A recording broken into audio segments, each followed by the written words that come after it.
Uh-oh.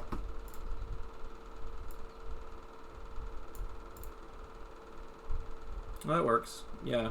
That's not gonna... Hopefully the little alert thing won't get in the way. But there is that there. Alrighty, so... let's get started here. Let me just set up my scene real quick, and then we'll get started on the little mini lecture. Alright, so... I do have the, so I do have, like, the course bibliography and the notes and homework linked in chat. You can also check the Discord for the class notes and stuff in the class homework list, I think. But anyway, like, so the first thing, I'm just gonna put this on the screen. All right, so first off, gonna need you to use whatever animation software you can. Blender is a good one right now because Blender has a really good 2D animation template that's been continually improved lately. OpenTunes is another good one, and Krita has an animation section in it. Really, you just use any animation program you have. If you have a paid one like Adobe Animate or Flash or Toon Boom Harmony or TV Paint or anything that you have that's paid. I think even like Procreate has animation software, but animation mode in it, but it doesn't. I personally wouldn't probably use it for this class because there's certain kinds of things in onion skinning you really need to have, and certain interface things that don't work quite as well for Procreate. Procreate's not really made for animation the way that you would want a real animation software to be. Anyway, so here's the main books to pick up. I'm going to list more in the future, but these are the main ones you want to pick up. Animator's Survival Kit by Richard Williams, Character Animation Crash Course by Eric Goldberg, Illusion of Life by Frank Thomas and Ollie Johnston, and Cartoon Animation by Preston Blair, and Timing and Animation by Tom Saito. So try to pick those up. I would say that the first 3 or 4 actually, in particular, well, actually no, all of these are essential books, but I tried to list them in order of importance, although arguably Cartoon Animation by Preston Blair could probably be included in the top 3 here. But these are all extremely important books to have.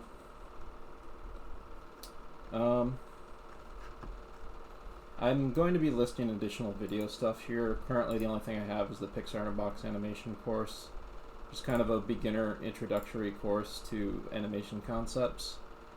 But it's still worth seeing. So these are just some notes here of like what we're going to be going over in this lesson today. The lessons today. So I'm going to go over the 12 principles of animation, and we'll show off some exercises from YouTube and some of my exercises that I've done that are on YouTube. We'll be going over WebGen and Sakuga animation, and where there'll be a ribbon grid demo, bouncing ball timing and spacing demo. There's a clip from the Line Studios that I'm going to be using an exercise example from, and we also have the list of the homework down here. The homework is going to be for the homework. The way I want you to do the homework is you can pick from these whatever you want to do, or if you're going to be doing some kind of very specific or advanced thing that is outside of this homework, you're welcome to do it. But I would recommend beginners and intermediates should maybe do the bouncing ball. Like intermediates definitely, or just anyone really who wants to warm up should do the bouncing ball.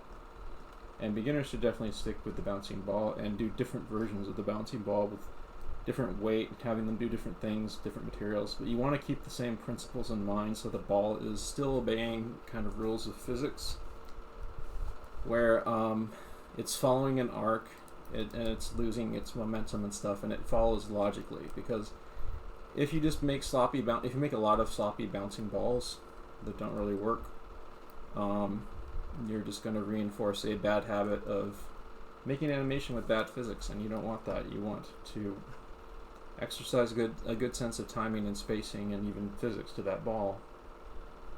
The ribbon test we're going to do is a test I got from Nils, who is one of our Discord guest teachers. She has a test that she likes to teach at she likes to teach at Goblin's, which is a ribbon test that helps people wrap their heads around animating in perspective. So we'll be doing for that. It's going to be we create a couple grids on the floor and the ceiling, like in perspective with a horizon line. We animate some dots on the floor and we draw lines up to the ceiling with them, and then we use that as a guideline to create ripple points of a ribbon that's kind of rippling along in perspective and overlapping itself. And that can help you wrap your head around the idea of animating in perspective. One of the big things I'm going to be shooting for long-term wise for the more advanced people in this course is trying to animate almost everything you animate in with perspective. Like almost everything you animate should have some kind of perspective grid, and yeah, that should be driving the gesture drawing that you do in the animation when you're roughing out your scenes and everything. The advanced homework is picking a piece of animation you really like, break it down, study it, even replicate it yourself so you understand it, and then when you think you have the idea of what the animators were doing, create your own scene based on the same idea, but with your own poses, with your own original poses, staging, or even somewhat different action or characters or whatever.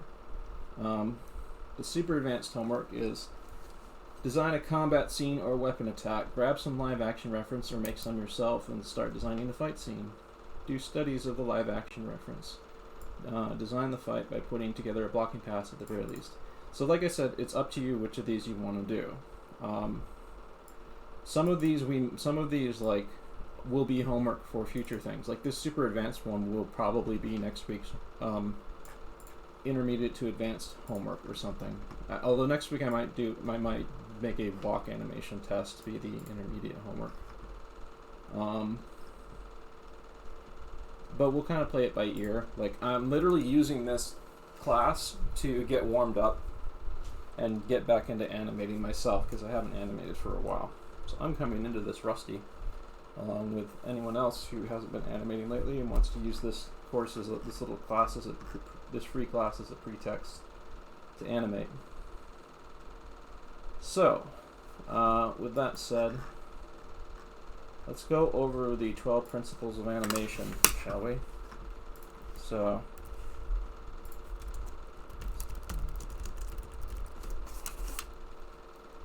So there is a video here. I'm going to link that. Hey guys, so I decided to make a... So there is a video I'm going to link in the Discord, which I don't think they give the best examples in it because the animation in it is kind of poopy for the things that they're for the principles they're showing off.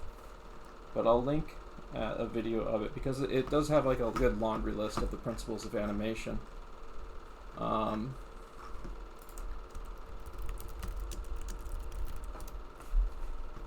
So you can refer back to this if you want.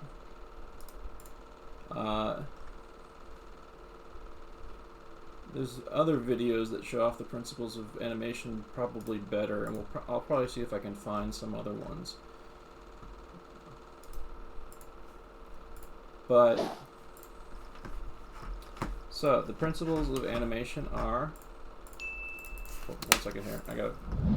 I'm playing some videos on the side here that I need to turn off. Okay. Principle of animation.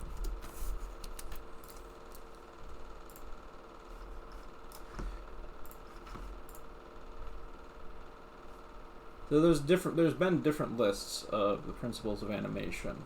Some of them have like very different descriptions. There's also a list called the 21 Foundations of Animation.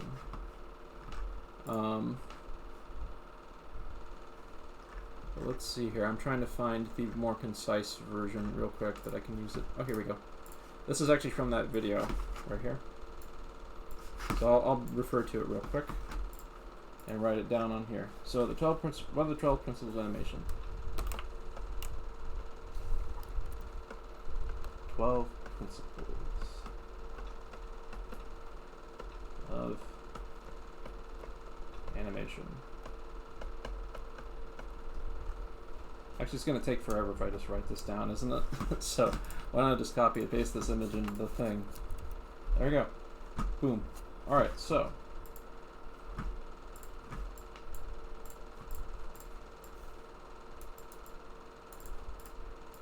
Get rid of that.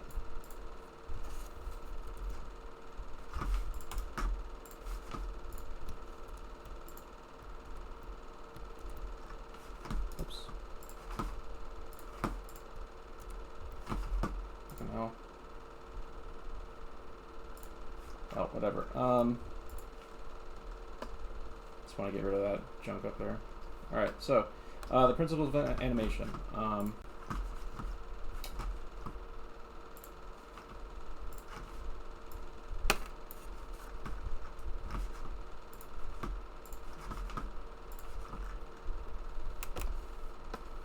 Okay, the first principle is squash and stretch.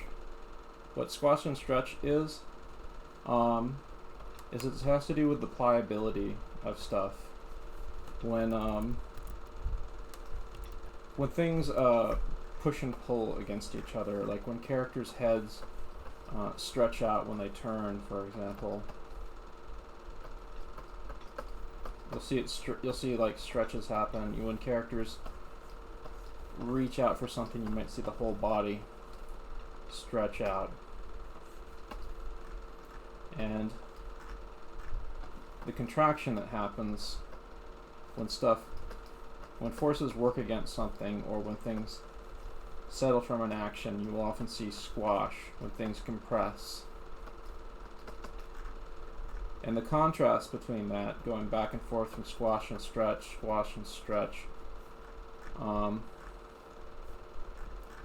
is how you create, is one of the principles that you use to create believable motion in animation. And so one of the things that's going to be in the bouncing ball, when you first animate the bouncing ball, you can often do it like just without putting squash and stretch on it. But if you do add squash and stretch,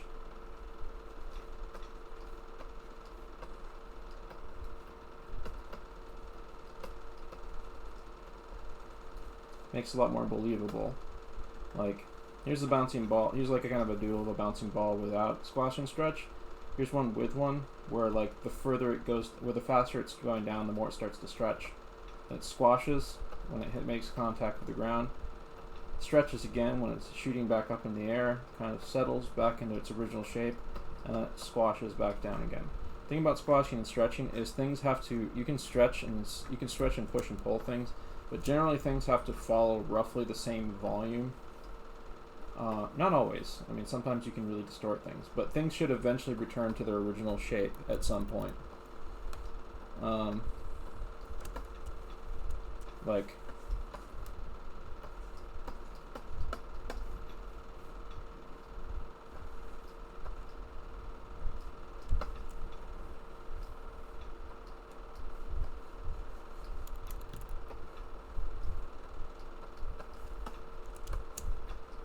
I don't know, here's a guy who's like, in fact, we could maybe even swap these two positions right here. So here's like a sequence of a guy who's like freaking out about something. Like maybe he just saw the homework list for our class or something. So he anticipates the action of the he anticipates freaking out, freaks out here. When he anticipates, he squashes. When he freaks out, he stretches. Then he returns to his original shape. So that actually leads into our next principle, the principle of anticipation. In order to like set up an action is going to occur, you need to anticipate that the action is going to occur. Like, here's a little dude here, and you need to show it to the audience. Like, before someone jumps, for example, you'll show them kind of like getting ready to jump.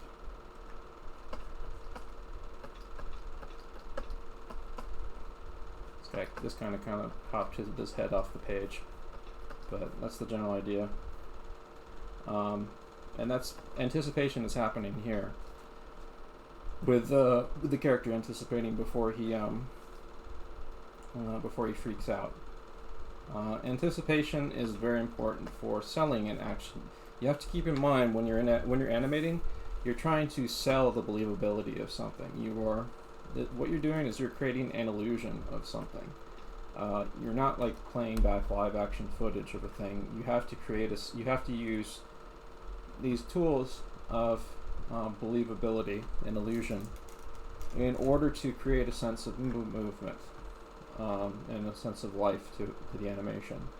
That's what these principles are for, and anticipation is an excellent example of that. Because in order to, like in real life, you often see a lot of actions that have no anticipation for them. But in animation, you often need anticipation. There are some exceptions. And one of the big exceptions where you'll see that happen is in game animation. And in game animation, you'll often here's how a traditional character might throw a punch in regular animation.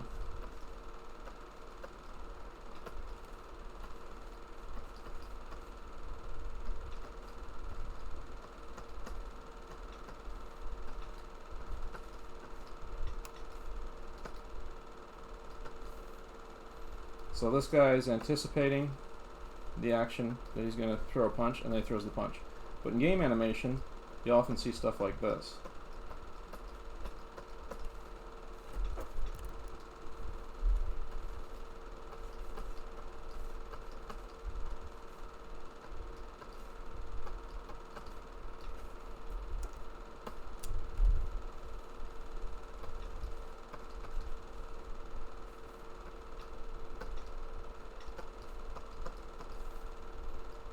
So the reason why you see that in game animation, you will generally see it on the player character.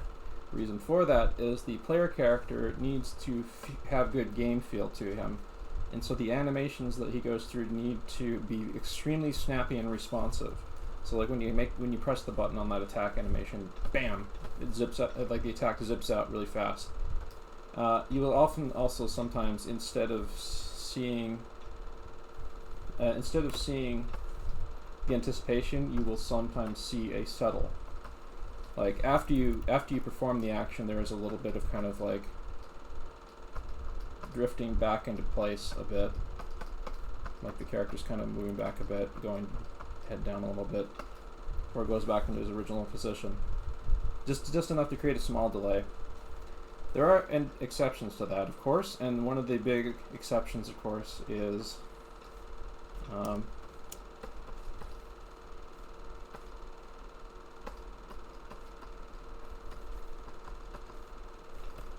Dark Souls and Monster Hunter type games, where characters into the anticipation of the characters' action with those huge, heavy weapons, where you have to commit to long-winded attack animations, are part of the gameplay. There's also a lot of survival horror games that make use of that. Anticipation becomes to commit to your action becomes a way of adding additional depth and challenge to the game, because you have to keep in mind how long the animation takes to complete the attack. But anyway, that's an example. That's some examples of anticipation stuff. So staging, it has to do with composition. But yeah, staging is like literally how things are presented, like how the scene is laid out. Like this might be kind of boring staging. This might be more interesting staging here.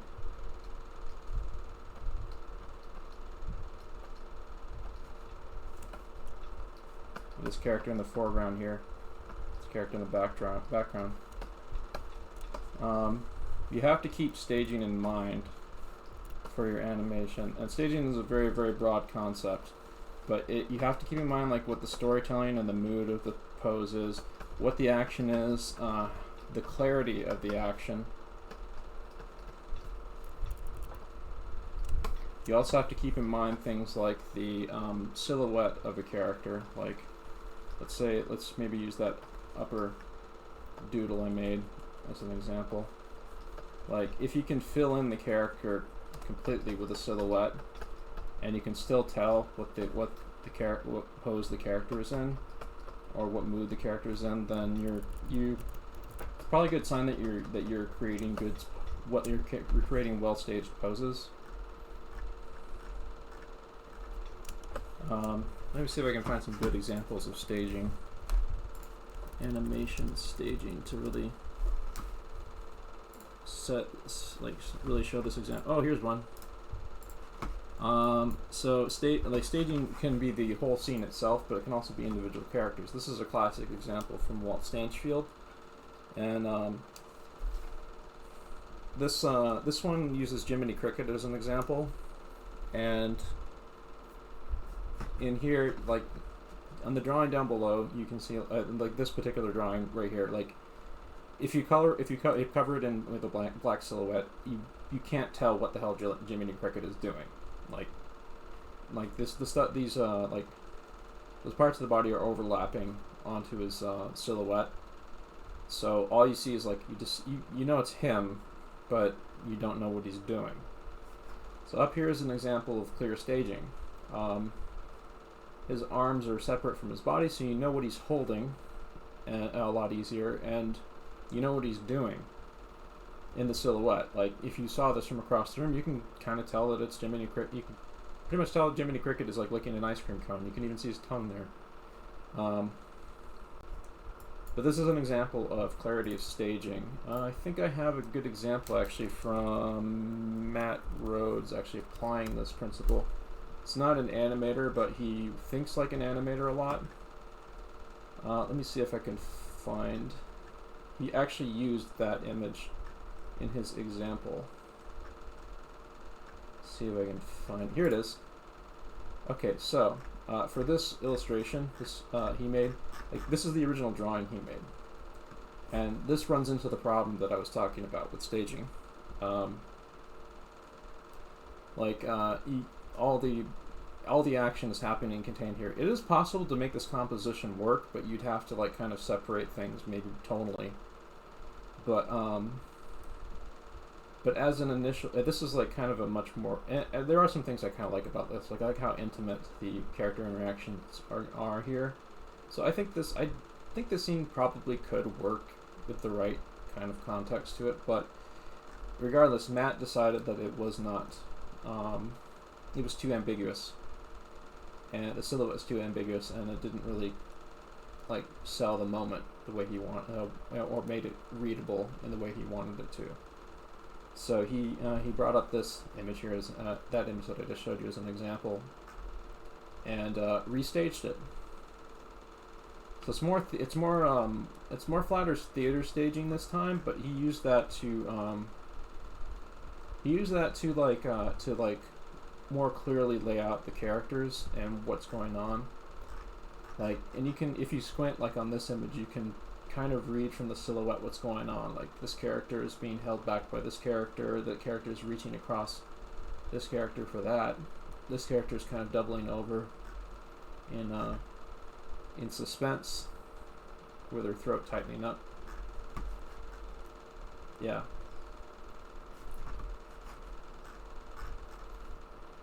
Yeah, that's an example of staging.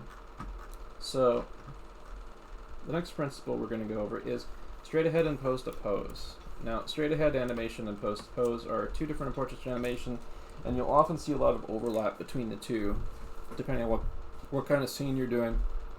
So what straight ahead is I don't know if you've ever animated a flip book before. It's literally just where you're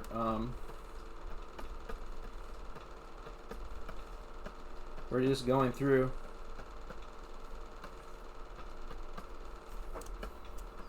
frame by frame.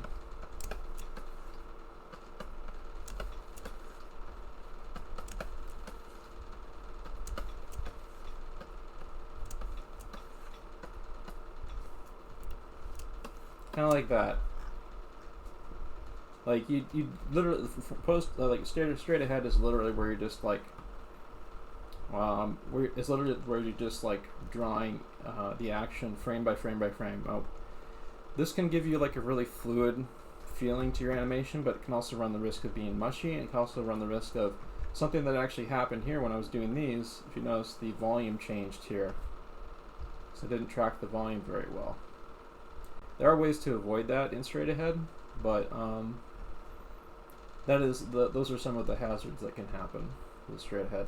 Straight ahead is good for a lot of things. You'll see straight ahead being used a lot in like a lot of Sakuga animation, and you'll see it used a lot in a lot of really fluid scenes that are really dynamic, and straight ahead animation is also really useful for effects animation. Effects animation being stuff like smoke, fire, lightning, water, stuff like natural materials and stuff are generally best handled with straight ahead animation because they have kind of a natural flow to them. And planning out for them with keyframe animation is a bit of a drag sometimes. But anyway, pose to pose is also known as keyframe animation, and keyframe animation, or pose to pose, is where you like, I don't know,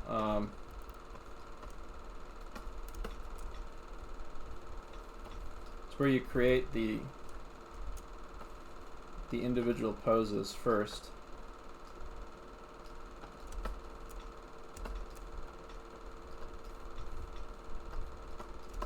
Like, say for example, this character is reaching down to the ground right here.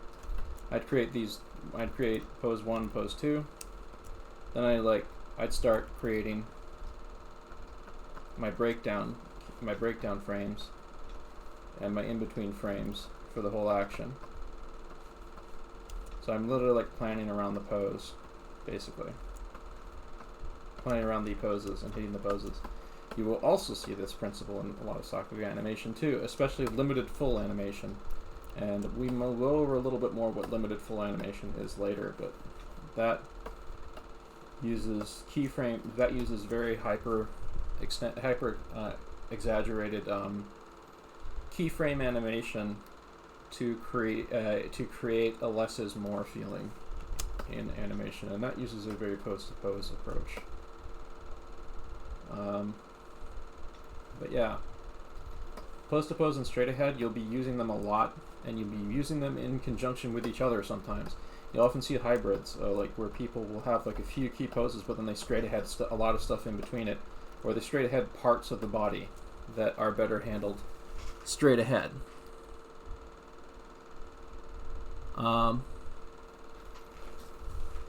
So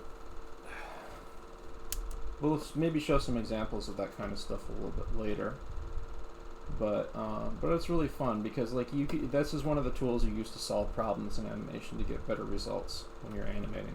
I might actually have some examples. I did some exercises I did a few weeks back to show later. So follow through and overlapping action. What follow through and overlapping action is let's say like you have a character. So this guy,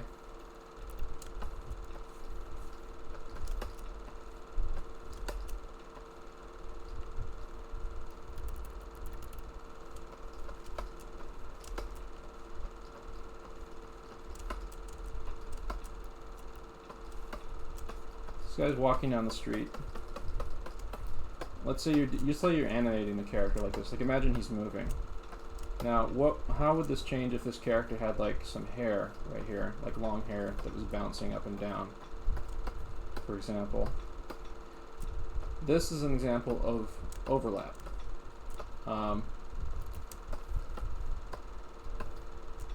Overlapping action is action that is happening influenced by the main action, but is kind of overlapping with it. So like this hair is actually like following this kind of wavy pattern back here, bouncing up and down with the body. Maybe like there's some wind blowing on here that's kicking that up or something.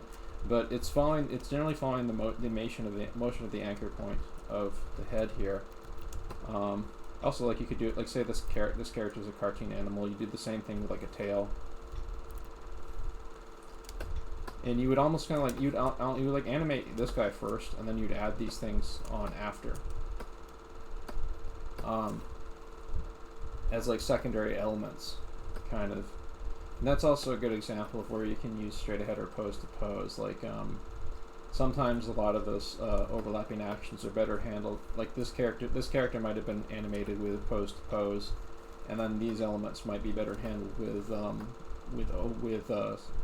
straight ahead. We'll show more in-depth examples of this sort of thing, but that's the general idea of it. Follow through is like, well, here let's use this for example. Like, here's a flag, like right here. This flag whips forward like this, and when it does, wait, no, hang on. I gotta do this again, sorry. So here is a flag like this. And this is the next pose of this flag.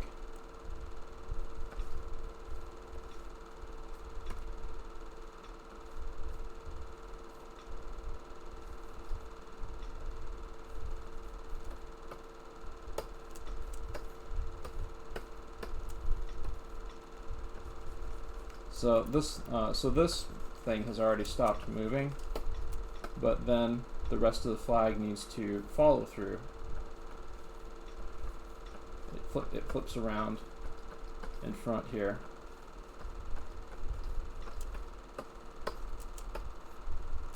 And that's an example. It falls through here and then it settles or whatever, like something like that.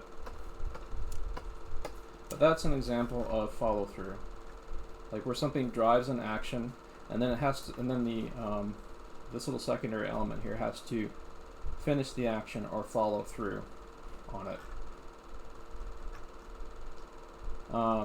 Slow in and slow out. Slow in and slow out is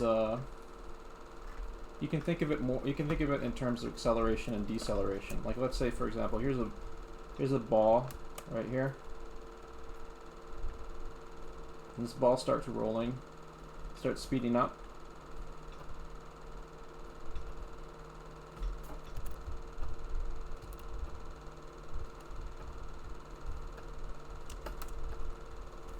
In fact, I could even show this as an example on here. Maybe let's make a new drawing layer.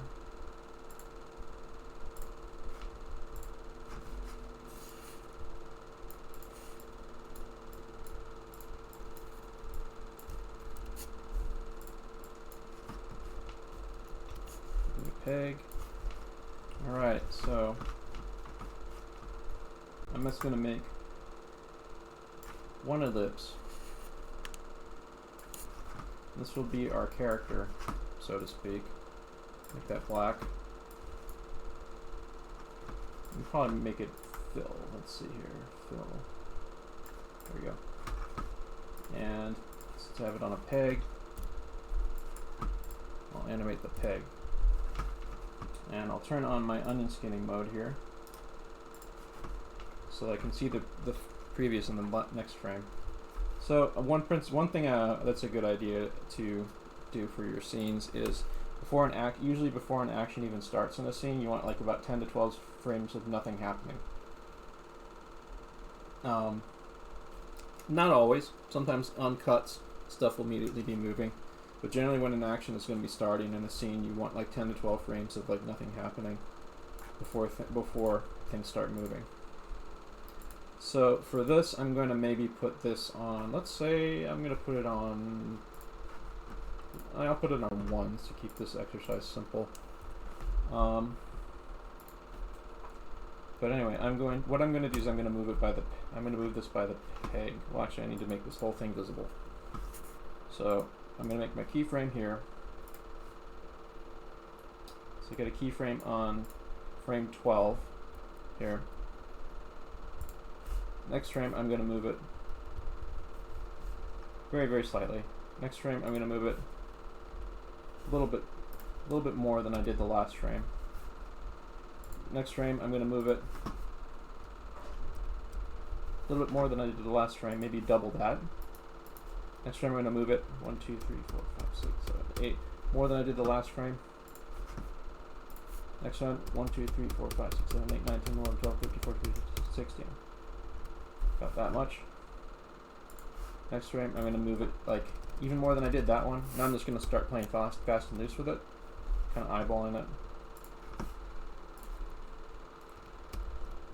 Maybe speed it up even more.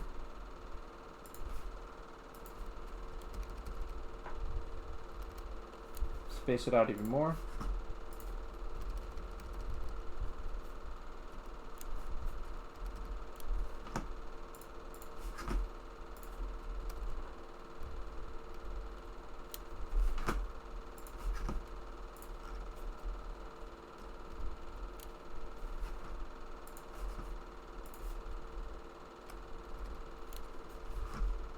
It should be off the page by that point, I'd say.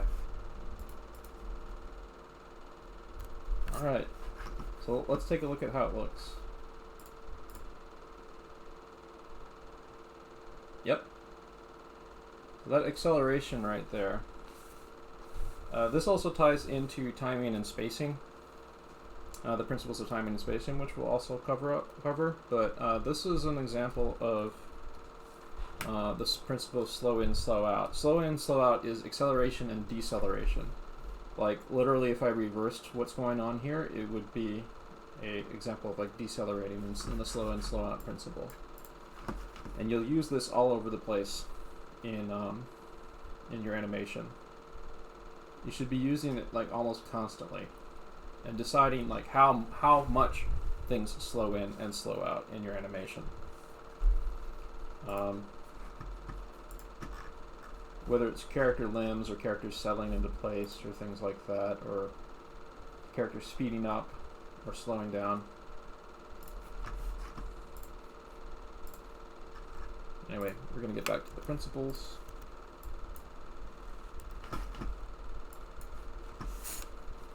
So, arcs. Arcs I think I might do a demo for too.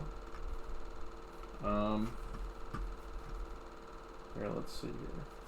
Arcs are extremely important too, and I want you to use them when you're doing the bouncing ball. Almost everything in animation follows an arc. Arcs are there to provide you with a guideline for smooth movement that makes sense. Like most of the time, things that you see moving in nature move on an arc of some sort. Like water moves on an arc. When you swing your arm around, like here's a character here. He's got his arm right there. He's got his arm, and this is the second pose of his arm. His arm is following this arc right here, or like a cartoon character.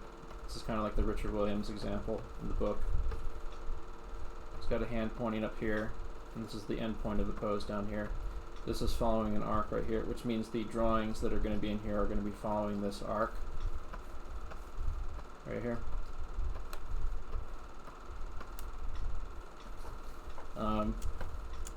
Your bouncing ball will follow an arc, and I want you to maybe plan an arc before you animate your bouncing ball.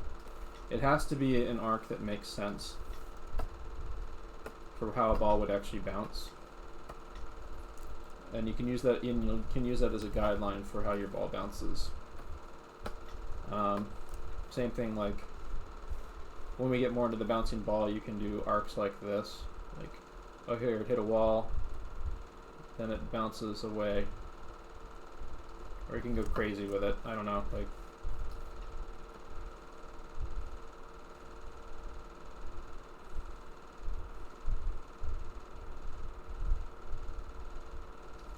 something like that.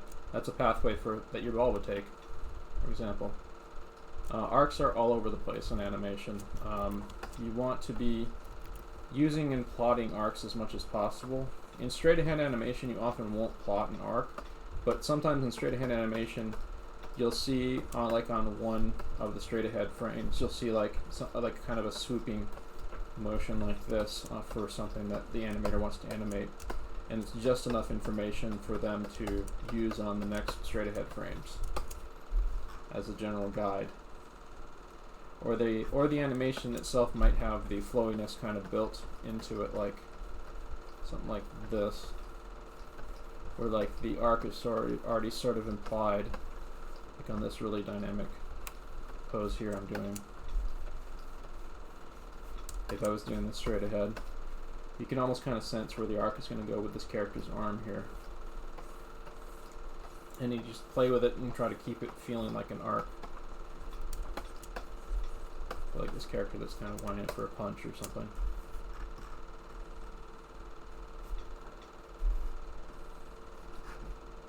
So yeah, I always want to use arcs.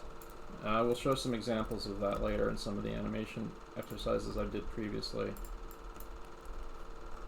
Oops, let me see, which thing are we bringing back?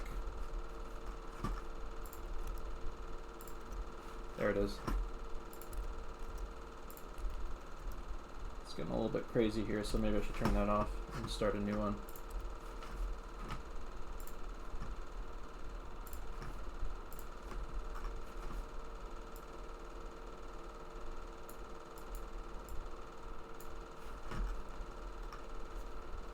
Yeah, secondary action.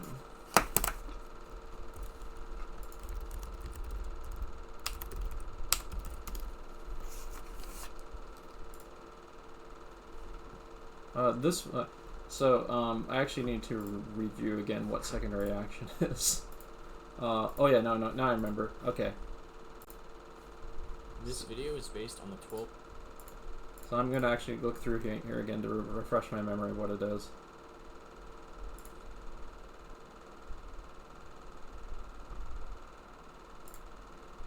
Okay, so secondary action would be like, I'm gonna literally just copy one of the examples from the guy's 12 principles video.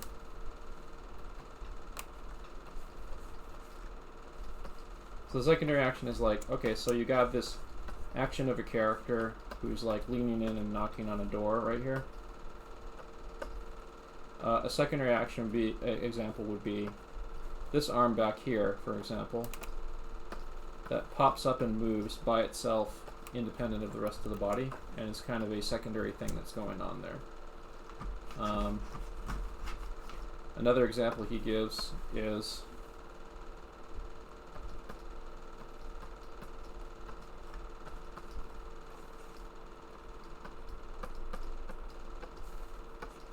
okay, so you got a character who is turning its head towards the camera with a kind of a sad face on.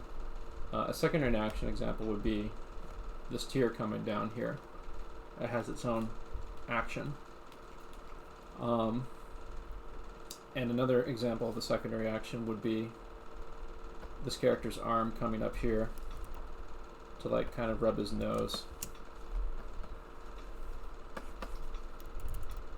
And it comes up and it has its own action. So like there's a main action happening, then there's like secondary actions happening. This is a little bit different than follow through and overlapping action, because follow through and overlapping action is usually stuff that is reacting to the main action. These are their own independent actions. Like you can create your own secondary actions by moving your body around and then having your limb do something. Like if you lean over to the side and then you reach out and grab your pencil, the secondary action. If you lean over to one side and then reach out the opposite direction and grab your pencil, that might be an example of a secondary action. So it's a way to kind of like layer in different things that are going on when a character does something, basically. So timing.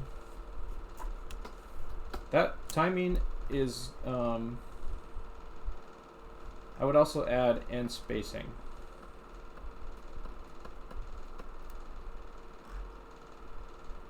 Timing and spacing, I actually just gave an example of that in the slow in, slow out demonstration, so we'll go back to that.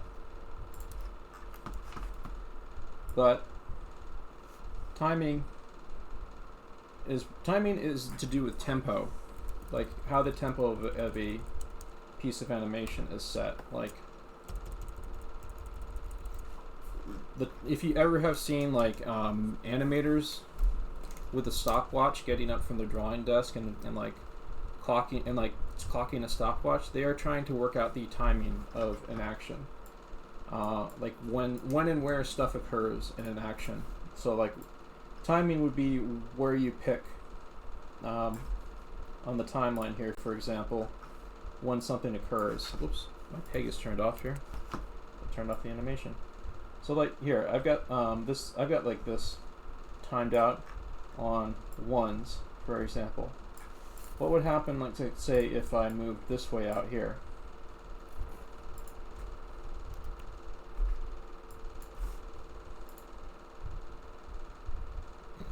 So it kind of looks like the ball is kind of like getting started, and then it just kind of zips off. So if I wanted to do something more with this, like I could. I mean, this almost kind of looks like a character. Like, there's kind of a bit of a jump here for what's going on to the next thing here, but it almost kind of looks like it's a character going like, wait a second. Oh, never mind, like that. But that happened by me changing the timing right here. The other principle which I'm adding to that little thing about timing is spacing. Spacing is how far apart your drawings are spaced. And I used that principle to achieve the acceleration effect. Like on the timing of one frame each here, I have chosen to space this thing further and further apart to create a sense of acceleration. So timing and spacing work in conjunction with each other, and you want to keep them both in mind when you're designing your scenes or your shots or whatever. So that's that principle. Does anyone have any questions right now? Please type them in chat. Or actually, I think that you can speak push to talk right now in Discord. So feel free to speak up if push to talk is on right now. I'm pretty sure it is.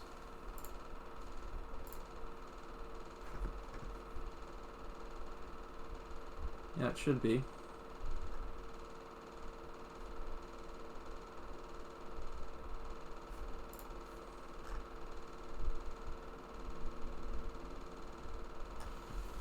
Spudzer, you can eyeball it, but animators do a lot of study of stuff to see what the acceleration and deceleration of things is and how things move at different rates.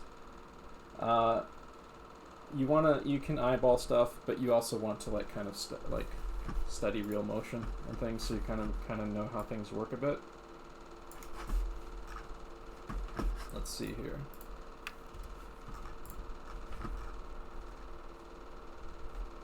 All right. So no one has any questions right now.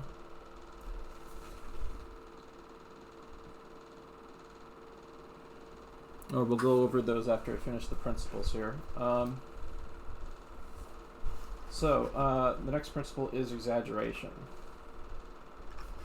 Exaggeration is a very abstract idea, but the basic idea of it is in animation, like I said earlier, we are trying to sell an action. And one of the ways you do that is by exaggerating the action. Like, even in pretty realistic animation, you will sometimes see a certain degree of exaggeration. Like, I don't know. Like here's a character that I'm gonna just like doodle here real quick, who is going to I don't know what he's gonna do just yet, but I'll put him in kind of like a battle stance and maybe do something with that.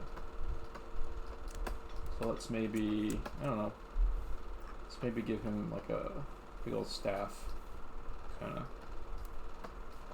This character holding a staff. And when I have him swing the staff, let's go to that real quick. Ooh, that's not the why is the unskinning not working? Maybe it's I don't have the key.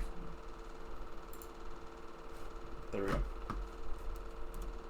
Alright, so the unskinning should work now. I'm going to color code this real quick so I don't get confused.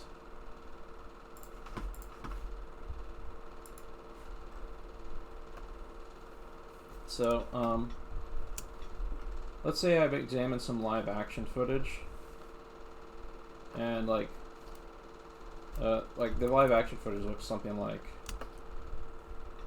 swinging.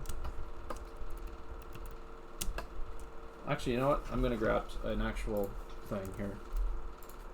Staff weapon swing.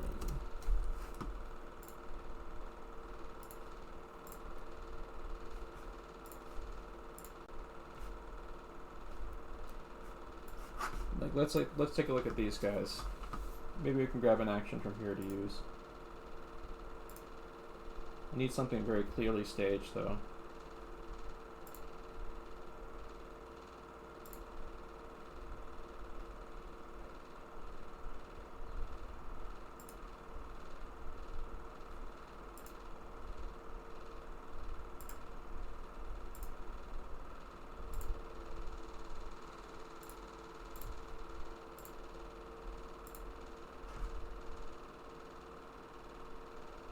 Follow-up attack. Let's try this.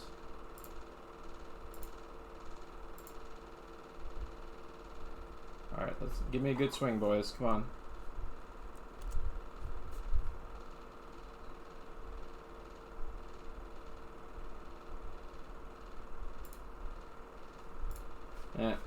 Darn it.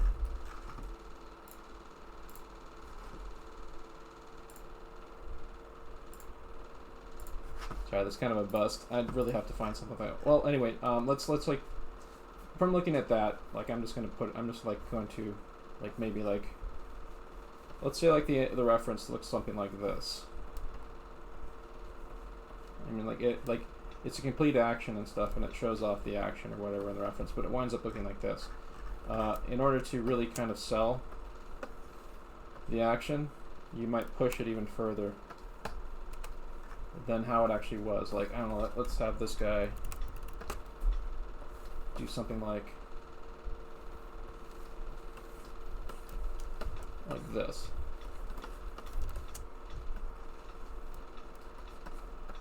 So I'm really pushing the action here like crazy.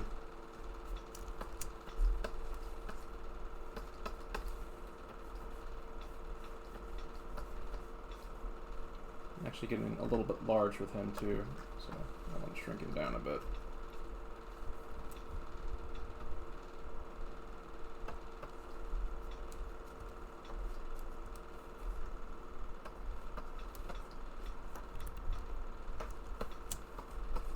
So like something like this I would kind of use as my initial kind of thumbnails for an idea, or like the general flow of something before I start animating. But like I really severely exaggerated this. Exaggeration, oh, here's another good example of exaggeration. Like,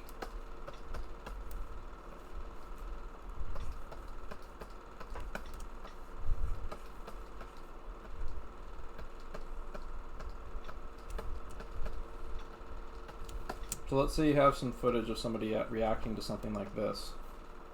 Another example of exaggeration would be like the classic cartoon character take. Like, not only am I exaggerating the, not only am I going to exaggerate when they actually come up, but I might squish them down even more. Like, heads don't squish like that in real life, but this cartoon character does.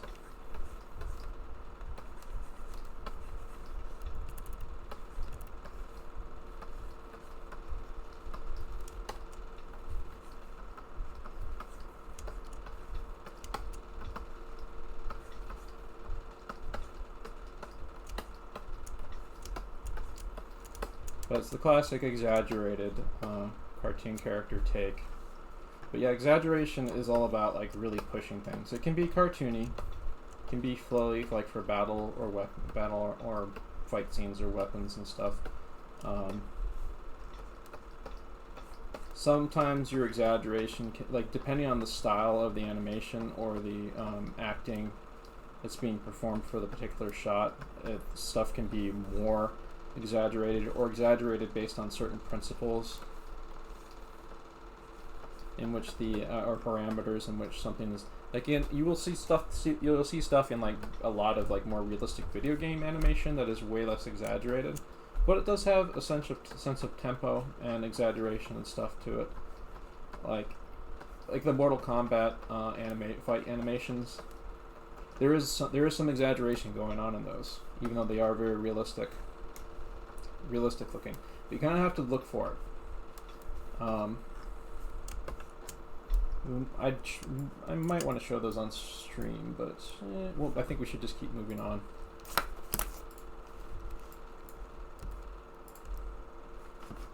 So getting back to child principles.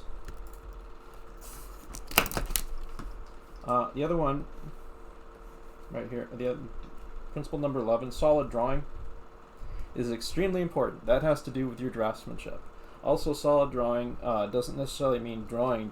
It can also mean if you're working with like a character puppet in like 2D puppet rig animation, or if you're working with a 3D character rig, that solid drawing can also mean really, really solid posing with the puppet.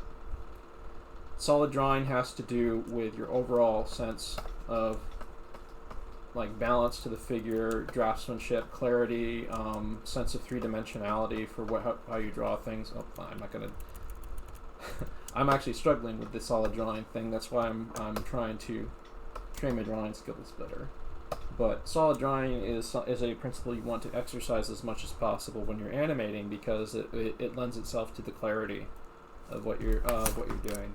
Let me see here. Drawing animation principle. Let me see if I can find some good examples of how solid drawing is applied to animation.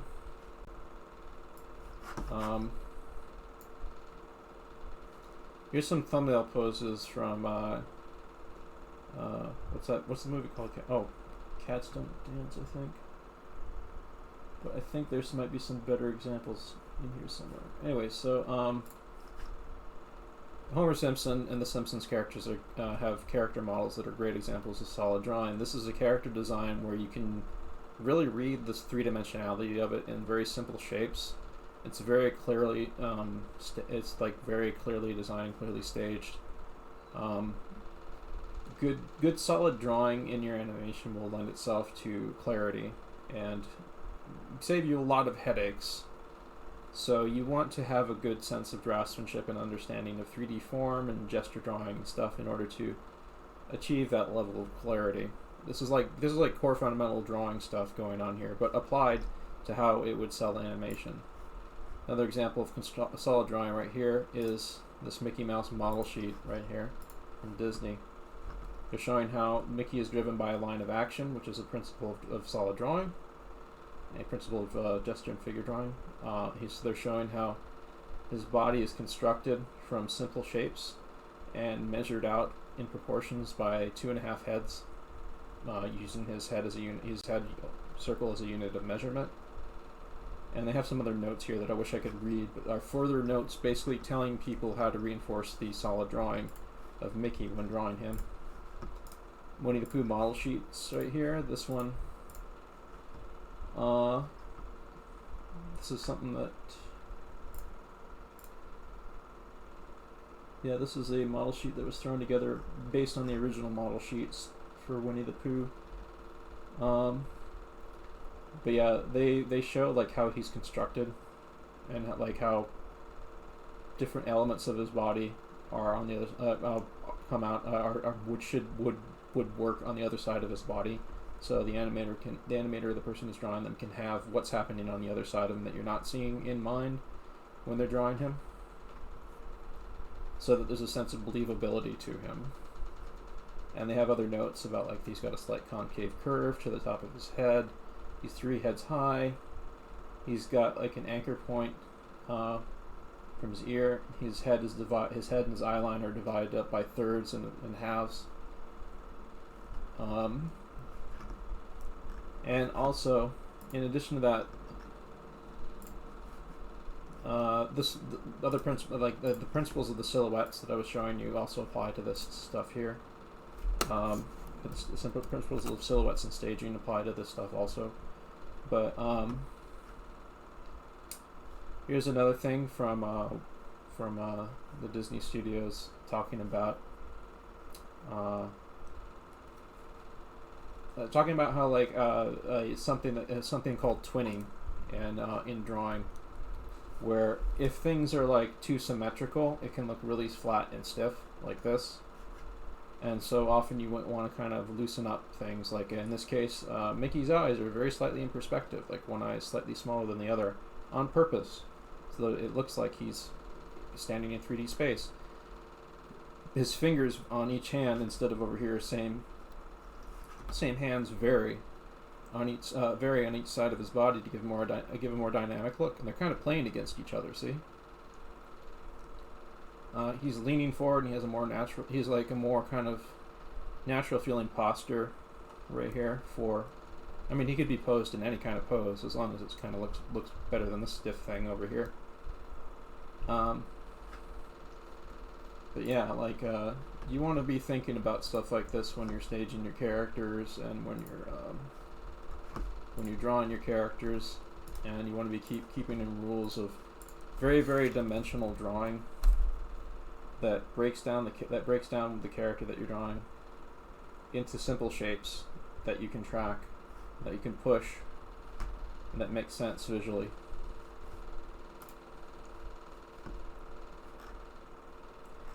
And let's see here. There's another good example right here. This is from Preston Blair's book, actually, which is one of the books I recommended.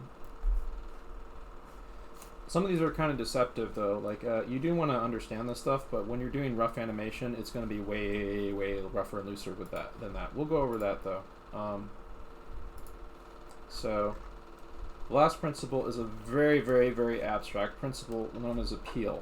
And I would actually correlate appeal to incorporate a mixture of good design and acting. Appeal is basically the idea of appealing to your audience. So let me show you a few examples of appeal. Animation appeal. Oh, this is a good example right here from a YouTube video on this subject. This little image up over here. So on the left is a character without very much appeal. Like he's kind of plainly staged and stuff. Over here on the right is a character whose design has been pushed with like more varied shapes, more variation in his expression, and more variation in his pose than the other one. So this kind of relates to the last thing I was going over with the very stiff Mickey Mouse pose, but this is an example of a character design that's been pushed with more appeal. When you're animating characters, you want to be looking for trying to find some kind of appeal to them. And what appeal is a very abstract idea of appealing to the audience, making attractive images that sell an idea, whether it be through design or whether it be through how a character is posed or how they're acting. So a lot of times you might run into the mistake of thinking appeal means something cute, charming, and funny. But appeal can also mean like appeal. Appeal can also, of course, mean evil and villainous. It can also mean like crazed, like this. Can mean sinister. I mean, these are appealing villains. They're doing bad things, but they're appealing. And also, appeal doesn't have to mean, this is still like appealing family-friendly stuff, but let's see here, Akira animation. Akira is a film with a lot of appeal, a different kind of appeal. It's a very like dark, gritty cyberpunk anime, but the characters have a lot of design appeal to them. Like the anguish of the characters in this, like Tetsuo going through this body horror moment, for example, has a lot of appeal to it. And in like the pain that he's going through, and the emotion of him covering up, even like the shame of covering up what's happening to him here. There's even appeal in this. Those are appealing shapes and stuff, and you can even see like a little bit of hint of Tetsuo's humanity being subsumed in this giant body horror mess. There's appeal here. Oh, that's cool. There's Batman on the left there. But there's appeal here from Tetsuo exercising his telekinetic power. A lot of appeal right here in Kaneda, facing down Tetsuo with angry determination on his face. So appeal doesn't have to mean like necessarily cutesy cartoony. It doesn't even have to mean necessarily this. Another good person that has a great sense of appeal to his work is Junji Ito. This has appeal. It's a different kind of appeal. It's a horror appeal. This has appeal. It's a different kind of appeal. It's horror appeal. It's a shock image of a page turn in manga, in horror manga, when you turn the page and see a shocking image like this. And there's in some of the better horror anime I've seen, or some of the better anime I've seen, they have found ways to mimic the feeling of a page turn using certain kinds of editing, which play into the selling the appeal of these moments. This is also appeal. It's a nightmarish appeal. It's a beautiful drawing. It's a beautiful, ugly drawing that appeals to really unnerving things in our psyche. So appeal doesn't necessarily have to mean cutesy. It can also mean this. It can also mean disturbing. But yeah. Anyway, those are the 12 principles. In addition to these, there is also another list of 20, or I think it's like 20 or 21. There's like been multiple systems 21. The 21 foundations of animation. This one is also a, we're not going to go super in depth on this, but you can take a look at these two, and these kind of correlate to everything we went over. These actually break things down more. There's all these principles lists are just like ways to kind of break down how you think about animation. So like the 21 foundations of animation: appeal, strong design, appeal, and strong design. Strong design being like related to like solid drawing. Like you see those solid three-dimensional shapes, those cubes with like kind of gestural drawing and line of action in them and stuff. Staging, like how stuff is staged, how things are set up, where your camera is placed, how things are laid out in a scene. Acting in pantomime. This is a flour sack that's been given like human and anthropomorphized action and emotion to it. Keys and breakdowns, that's keyframe animation and breaking down, and like your breakdown poses that are in between the keyframes. That's related to straight ahead pose to pose, which we went over. Thumbnails and planning, which is really important when you're doing your shot, when you're planning out what you're going to animate. You want to make a thumbnail. You want to make a thumbnail plan of what you're going to animate, and you use that as a guideline to for what you're going to animate before you start like sitting down and making your key drawings. There's timing and spacing and easing, and this is a little what I did with that ball. These are other examples of different ways of varying the timing on that to create different types of motion. And that's like the basic principle of that. Squash and stretch down here. Hang on. Oops.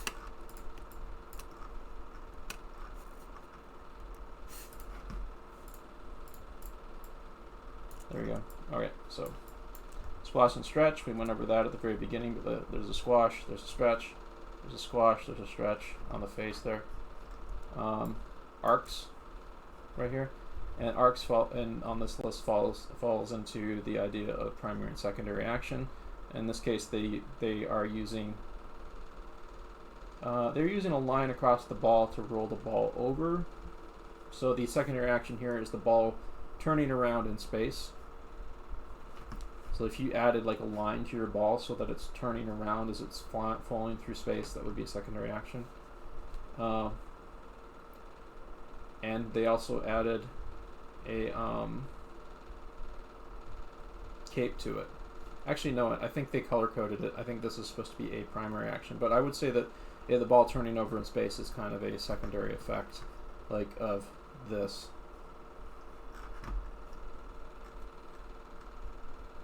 Silhouette, we went over that. That's also a little bit of part of staging and solid drawing.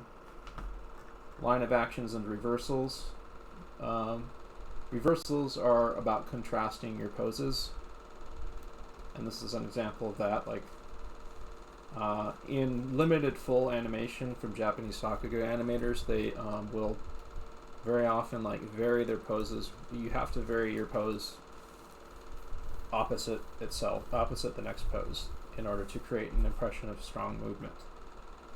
And so every pose you make should be based around a basic line of action like this.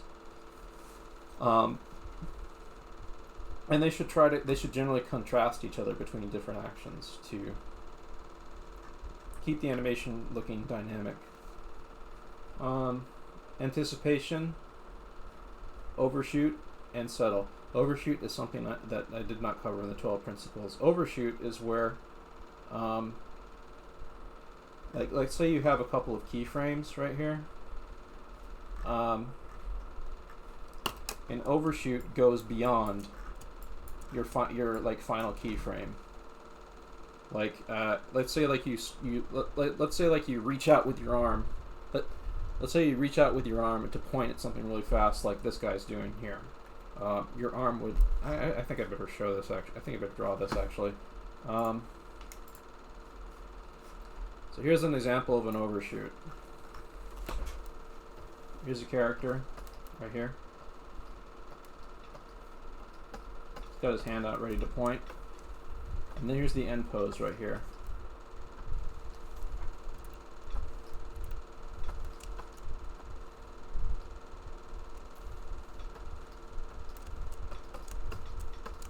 Now, before he settles into this, I would have him actually point his arm out even further and straighter, maybe even exaggerated a little bit, and maybe his body is even pushed out a little bit more. So it's going beyond the final pose a bit. So he comes forward. He overshoots the final key pose by a little bit before settling back in here. And that's what that's also what a settle is. Settles don't necessarily come out of overshoots, but settles are when an action settles at the end. Like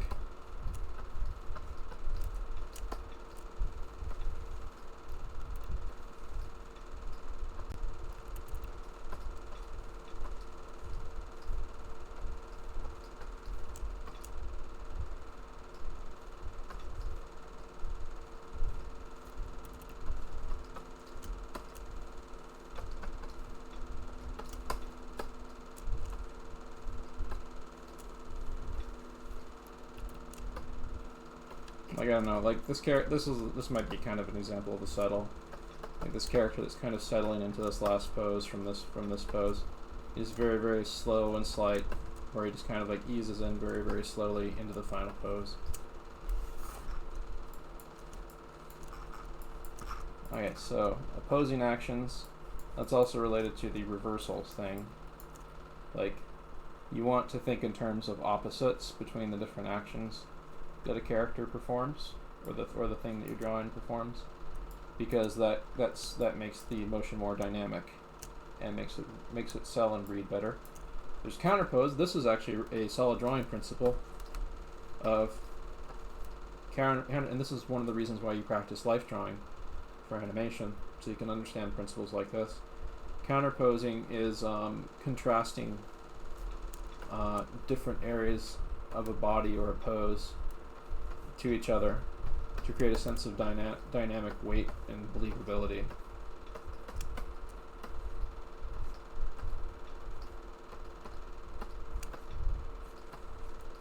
You're going to see that come up a lot in if you're using live action reference, and you're going to want to try to push it beyond the live action reference often. Like, let's say you get a scene where a guy for one pose is kind of like this in the reference. Maybe that doesn't work as well in the animation, so you want to kind of exaggerate it a bit, like that. Just add a little variation there. Something. Leading action. This is an idea of like picking what part of a body is leading the action. This kind of zombie skeleton thing here would probably lead with the chest, as it's being shown here with the little color coding thing here. So like the animation is actually driven by the chest here. A lot of times in walks, you'll actually, like, the leading action will be like the head. Like, you'll animate a head bouncing, like on the tempo, going up and down.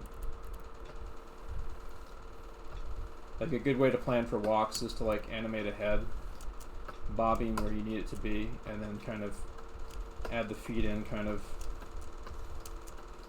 down below. Then you can add the body, then you can connect up the legs, then you can add the arms swinging back and forth, and so on. In that case, like, and sometimes, like, it depends on the action. Like, sometimes, like, the arm could, like, during a punch, like, the arm and the fist might lead the action, but not always. Like, if you understand martial arts, you know that the power from a punch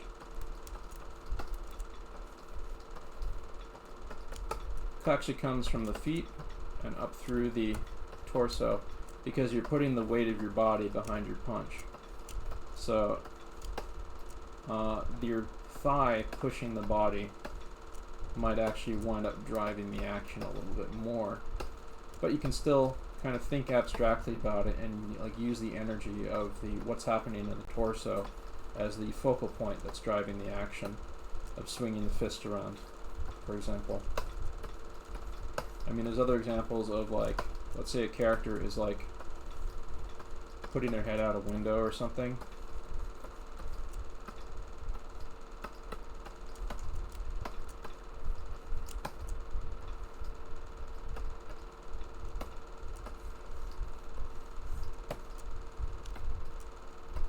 Maybe there's a double window here or something. Like, they go over here to looking out a window. Like, their curiosity is kind of driving them, and they're kind of leaning in with their head, so their head is driving the action. But you can think about, you should think about like what part of the body is leading the action. Breaking joints. You'll see this a lot sometimes, like in breakdowns and in-betweens, like literally the example they're showing up here. The if you notice, like, the elbow is, for this is one continuous action right here. The elbow is actually bending the opposite way from the arm here on these in-betweens right here. On the end, and then snaps back into proper place here at the end of the animation. And this gives the animation kind of a loose appealing feel to it.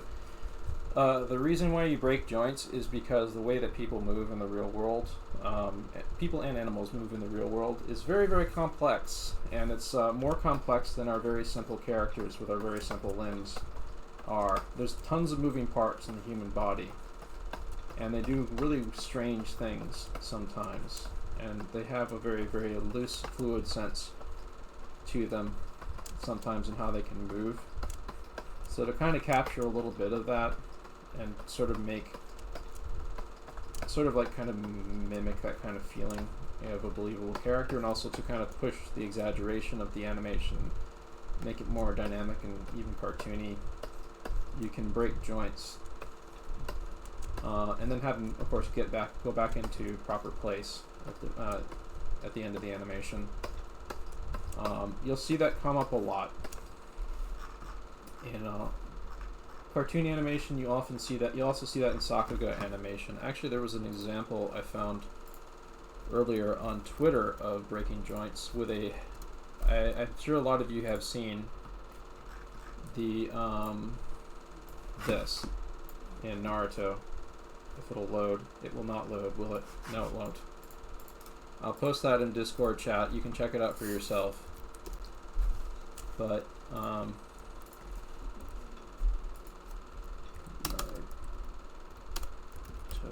neck snap. There we go. So this infamous piece of animation right here, that's an example of breaking joints. This happens very, very quickly in the scene it happens in, but it gives a snappier sense of motion to the animation. Like, it's not something that a person would be able to do in real life without breaking their neck, but it makes the motion seem more dynamic when it's in full motion. And I posted a Twitter link in Discord chat, in the classroom chat, that shows and explains why they did that. Okay, so the next of these is overlap and follow through. We already went over that. And they're using a belly and the drag on this belly and the belly flop and stuff as an example. Accents. Oh yeah. So accents. I actually have to refresh my memory about what it is, but they're using dialogue as an example. And accents. You want to find your accents when you're planning out your animation, because your accents are where you decide where things kind of like peak and valley in like different in the rhythm of the scene. Like, you want to find out where your accents are. Like, for a dialogue scene, like, I'm a man. Like, this dialogue scene goes, "I'm as mad as hell," and here's the main accent that the animator designed it on the hell phrase, for example. When you're planning out your scenes, you want to decide where the main accent is and where and how like the action is paced out. Sometimes that's around a voice line, sometimes that's around an action that you're using, like a weapon attack or something like that. Like, the main accent would probably be the main swipe of the weapon, for example. And of course there's exaggeration. They give some examples here of like classic cartoon kind of take stuff. Yeah. That's 21 foundations. And that, of course, breaks things down further from the 12 principles. So that was pretty useful. There's other lists like similar to this that break things down differently. Like, but they are all interrelated things that we need to keep in mind when we're animating. So I'm going to take a very short break, and then we will be back to I'll be back to do a bouncing ball demo, followed by a ribbon perspective demo.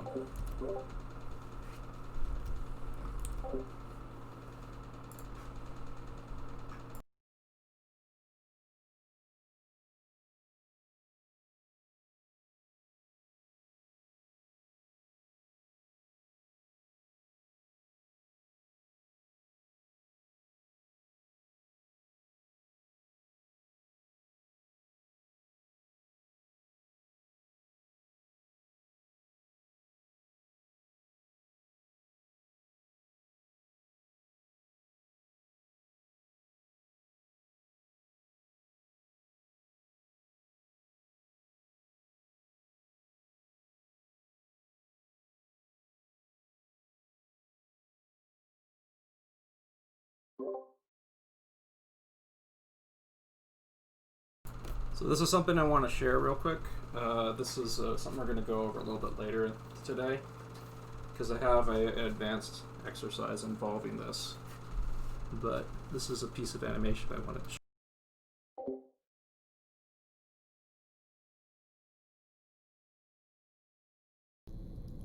流されれば鈍る。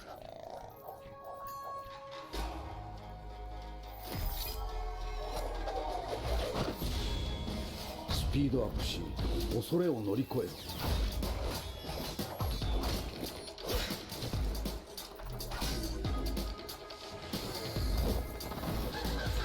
限界に挑み、機敏に動け。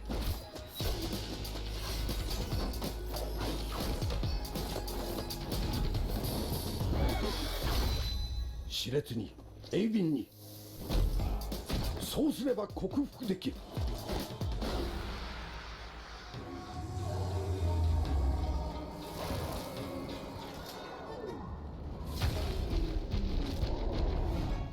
いっそだから。Fast, agile, sharp. It's all.Ah, neat. There's some on-screen chat. I'm gonna have to like go through and set up my Twitch a little better. Oh, looks like I got a couple subs. That's cool. Let's see here. My roommate Tordero. That's a very fitting name for attending this Discord. My roommate Tordero, thank you for the Prime sub. And see who else subbed up. I think the other person who subbed up was last night, so it was only one new sub. But that's cool. Yeah, it was like 14 hours ago. Riv Mutsu, who I didn't actually get around to thanking last night. But yeah, if you have a spare Prime sub, I could use the extra pennies. I will accept bits and subs and whatever, and you can even gift subs to other people if you feel like. But yeah. Oh, thank you, I am an owl for the Prime sub. But yeah, every little bit will help and count on this. I am doing these lessons for free, so if anything you feel like you could comfortably donate would definitely help me out. Oh wow, we got 65 viewers in here. That's really cool. So anyway, before we go further, I actually want to show some animation exercises I've done. Like I'm trying to get back in animation shape. So like some weeks back, I was doing a bunch of animation exercises. Of course, I stopped those because I got a little bit burned out, and I had to re-strategize how I'm going to be practicing to get back in shape. But I do have some exercises to show that I did. Let me see if I can find one of them. Just give me a second.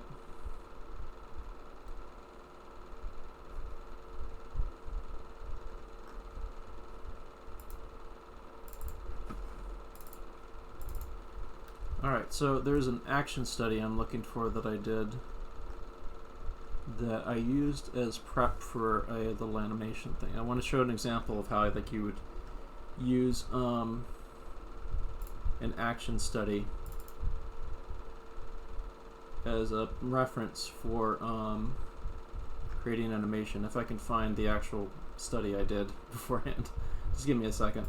It's going to take a bit.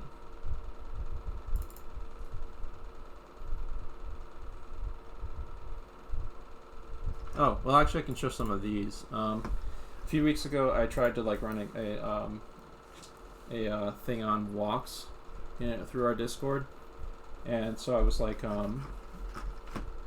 was having people like try to use live action reference to do different kinds of walks, and like use the like basically like do the different like key and breakdown poses of a walk and then settle out of the walk.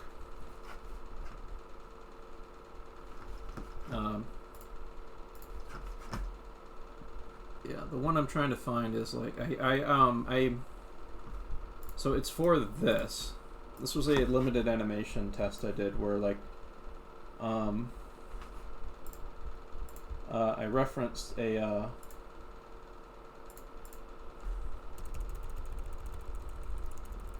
So the live action reference for this was actually like a man being hit in slow motion in the face with a soccer ball.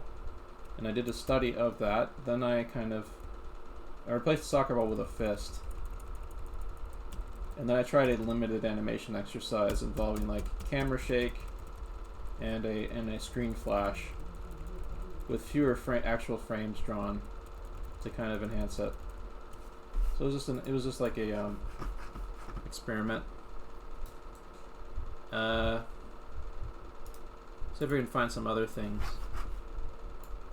This is just me kind of messing around when I was trying to learn Blender, I think.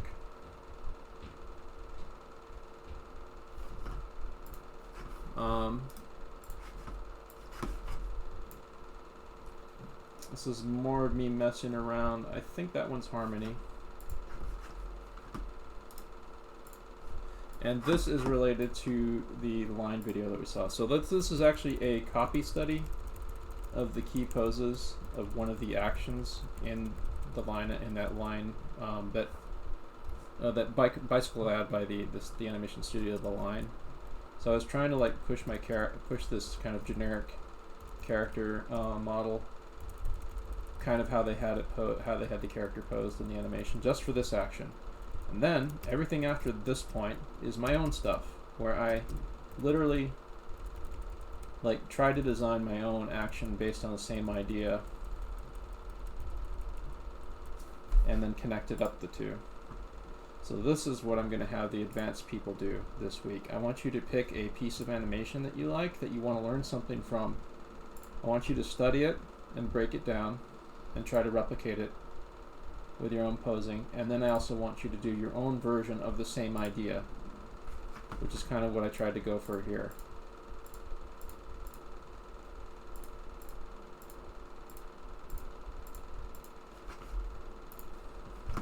See if I can find the bit in here that I used. Turn off the audio. So I think it's not there, but it's on this character here. This is so snappy and so gorgeous. Like, people who worked on this are just incredibly skilled. Oh, I'm in such awe of this entire thing. Here it is. So somewhere in here, I started using these poses basically because I wanted to kind of mess with. I liked how he like comes like full. I like the contrast before he comes full frame towards the camera like that. There's a lot more going on in this scene than I was drawing too, by the way. So I like drastically simplified the exercise I was doing because there's so much going on here. Like there's stuff with his clothes. Look at this. There's some other things going on here that I want to point out. There's principles of smears and multiples. Multiples are very similar to smears, but smears are generally kind of like this kind of stuff, where things are stretched out or smeared, or they might have kind of motion blur, kind of sketchy lines like that on it, to create a dynamic sense of motion in the animation. When stuff is moving really fast, it tends to, like this entire weapon right here is being smeared with motion blur effect, and there too.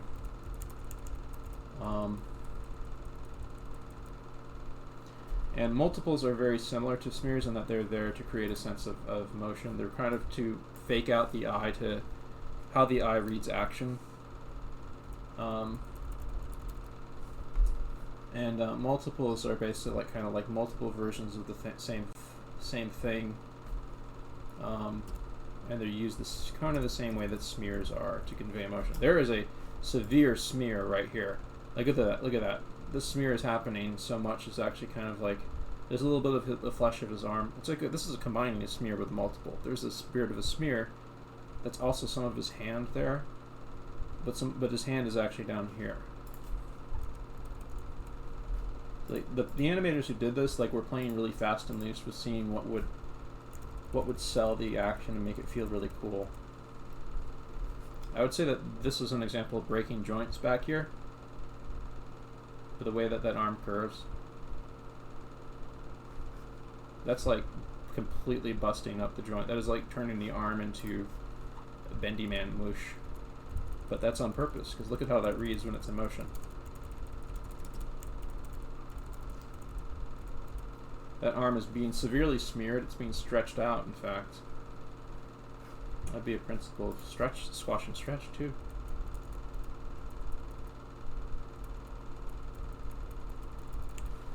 But yeah, that's kind of stuff you want to kind of learn from. Like, it's like grab stuff that you think you can learn something from. Doesn't have to be as complex as something like that, but just like something you think you can pull some value from. I leave it up to the advanced people to figure out what they're going to do for that. Whoops. Let me show some other examples of exercises I did. This was a simple head turn I did when I was trying to like kind of utilize a little bit of head drawing stuff. I did this without reference. So this was kind of like this is almost kind of like head drills.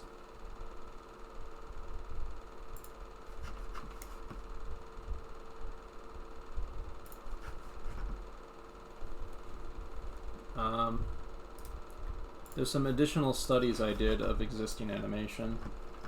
This is a study from the series Yu Yu Hakusho of like an evil character who's kind of like swinging with his arms loosely before he jumps into frame. For this, I actually kind of made a little timing chart up here for myself to figure out what the timing was on this.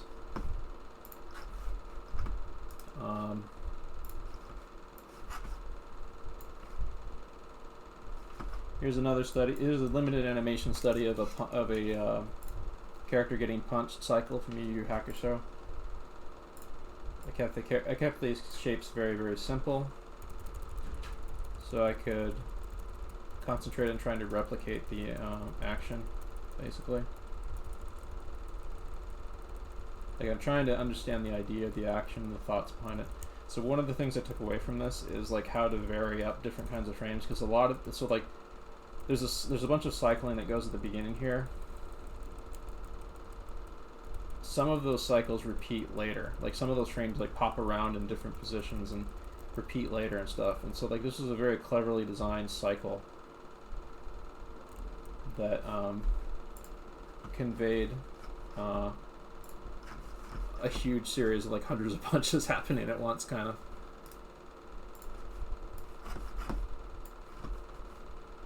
This was a draw-over study I did over a scene from DNA, where I literally drew on top of the frames because I just wanted to kind of mess with it a bit. I did it really loose and quick, just kind of felt through things.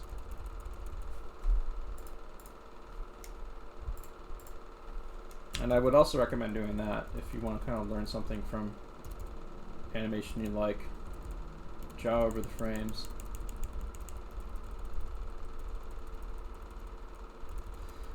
But how rough things are drawn here is often how as rough as animation will often look on like the early passes of the early rough passes for the animators, because they care more. It look even more cruder than this, and not even with all those features drawn. Like, because the animators are trying to work out the motion, they don't care how well something is drawn. That can come later. Let's see here. Oh, here's some other older exercises I did. This is kind of a warm-up exercise I did from a while, like last year, of like a wave study. This is a wave animation on a flagpole, sort of. So this is an exercise I'm going to have people do for a future class.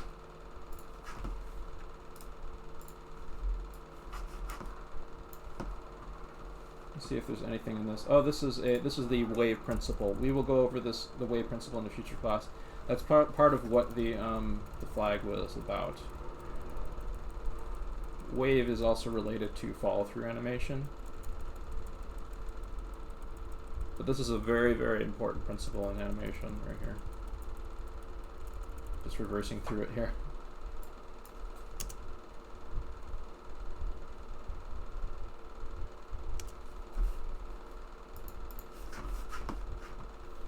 Let's see if I have anything else worth sharing. I think that's... No, wait, there's a couple of these. There's a body mechanics test I did with this character. So a few things about this guy. Stuff has been taken off here, but I originally plotted this with arcs. Let me see if we can find I have some earlier versions of this where the arc appears on screen. There it is.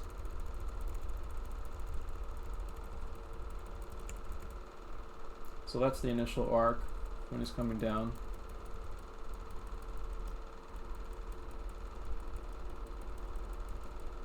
I don't think that... Damn. One of the versions of these that you're able to see the arc on screen. I think it's this one.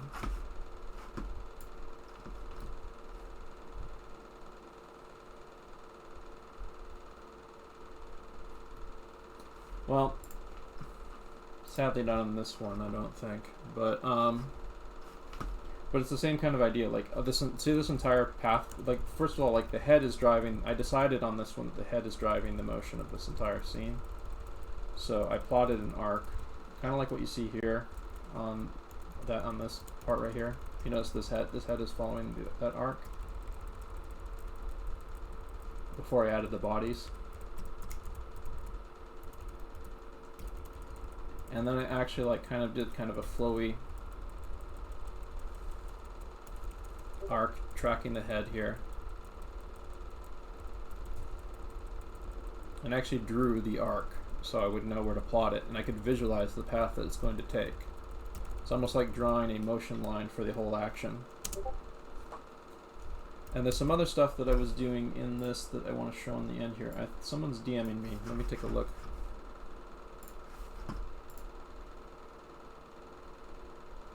Someone wanted to ask me about signing up for classes. There's no sign up. You just show up in Twitch or whatever when it's going on.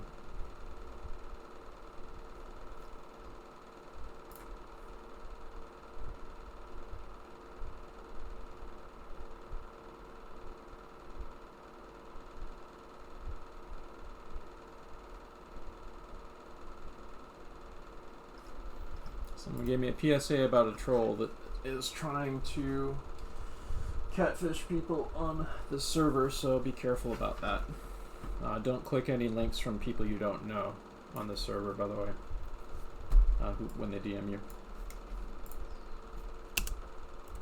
on the Discord server. But yeah, look, there's a few principles at work here that I was trying to exercise. So anticipation.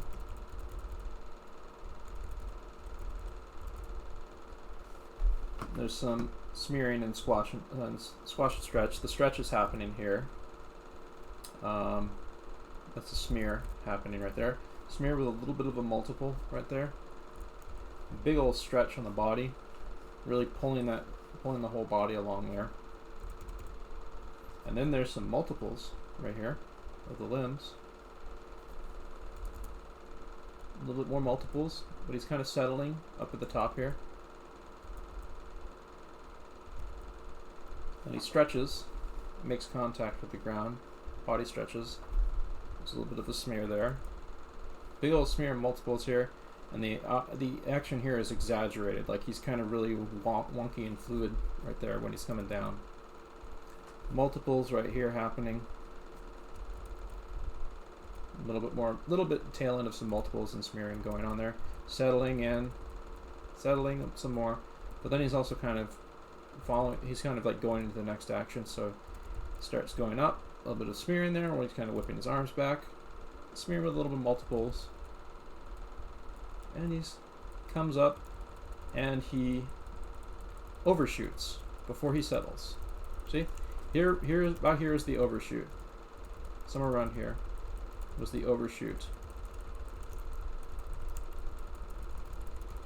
And this thing that he does with his arm on the left here, I added that in the end, at the end, without planning for it, because I thought it would make the animation look a little more interesting if if that arm that is a little bit more pushed towards the view of the audience did an action like that. That kind of looks like the kind of swing of your arms that you do to get balance when you're standing up from something, you know. So I played with it. Like, I had a general guideline of what I was going to go for, and I played with it.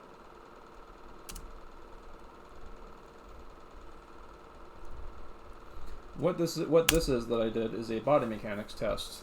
This is literally just like not really any acting per se in it, and there's, I guess you can kind of say there's a little bit of subconscious acting going on here, but it's mostly about like playing with the mechanics of the character and the body. And we're going to be going through some body mechanics exercise in this class, but for the purposes of this, like our first exercise is going to be a bouncing ball exercise.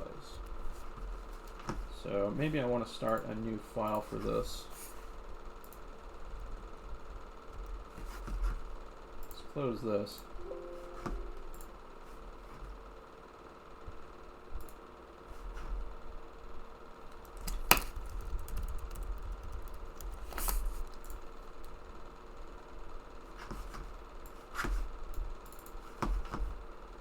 Alright, so I got a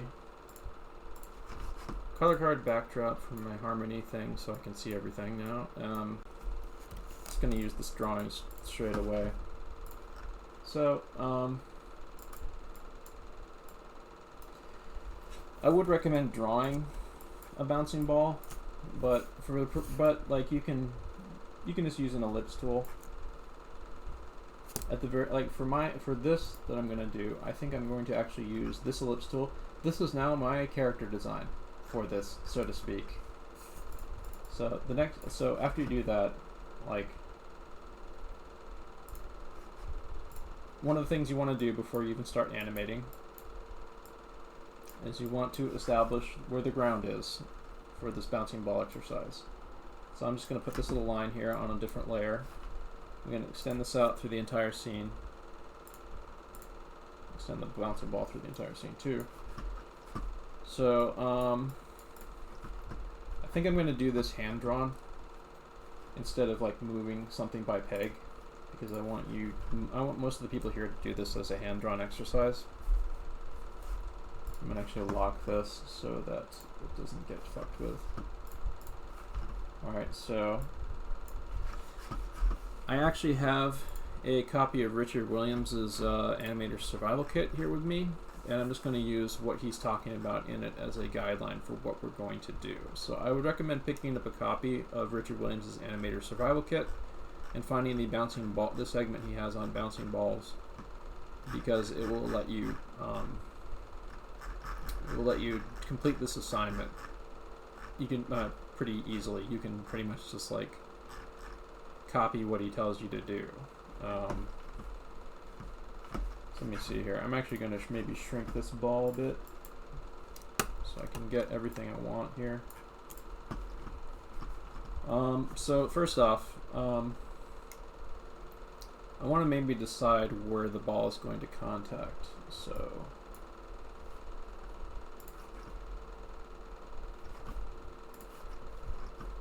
I'll make a layer right here called arcs. This is my arcs layer, and I'm literally just going to use it to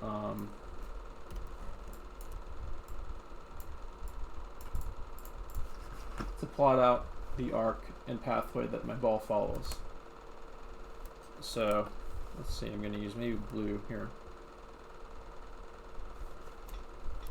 So one thing you can do if you have like a vector-based program, you could do something like what I'm doing here. You could plot out like a pretty plausible arc, kind of like this. But what I like to do is I like to feel it out kind of naturally. It doesn't have to be completely perfect, but it has to be like believable, you know? So I'd like to do it by hand, generally speaking.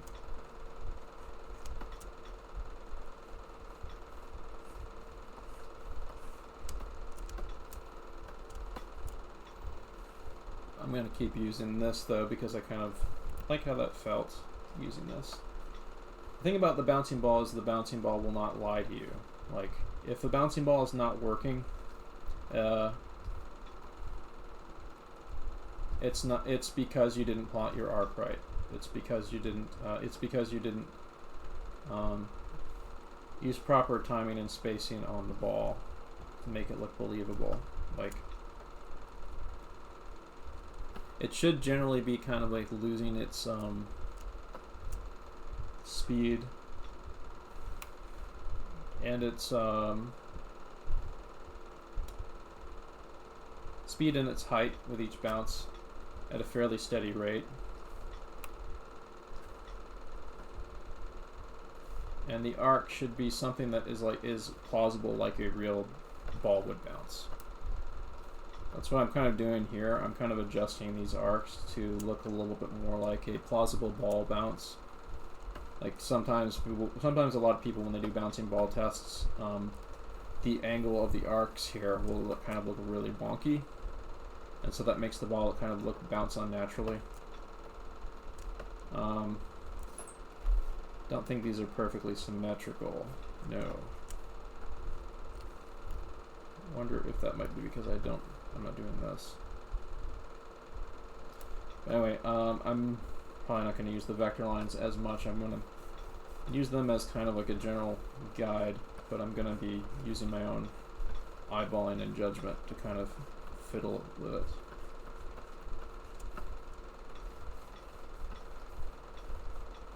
So mine's gonna be inherently a slightly imperfect bouncing ball, but that's okay. I just want it to be as plausible as I need it to be. I'm gonna maybe just have it bounce off frame like that.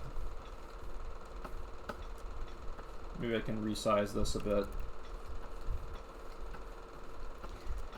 But one of the reasons why I want you to plot this out by hand is so you can start developing a sense of kind of like thinking through the motion, sort of what I'm doing right now. Like I'm kind of like feeling this out, thinking about how a ball would actually bounce a bit. I kind of like get in the spirit of being the ball a little bit.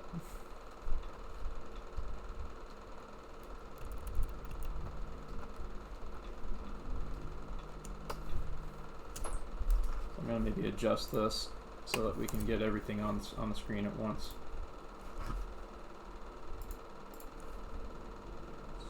Maybe I should shrink this.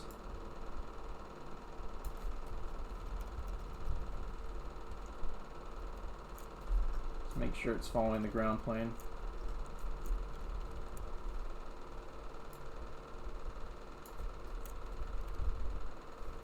So I mean, that's pretty much my animation. Like from now and now, all I have to do is figure out where my key poses are. And then I have to figure out where it's gonna accelerate and decelerate. So let's see here. Make a new layer.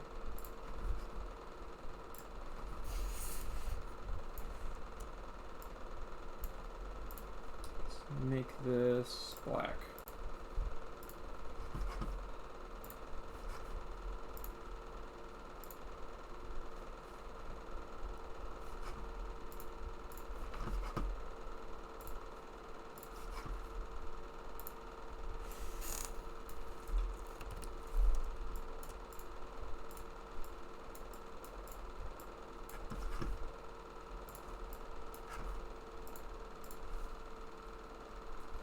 Alright, so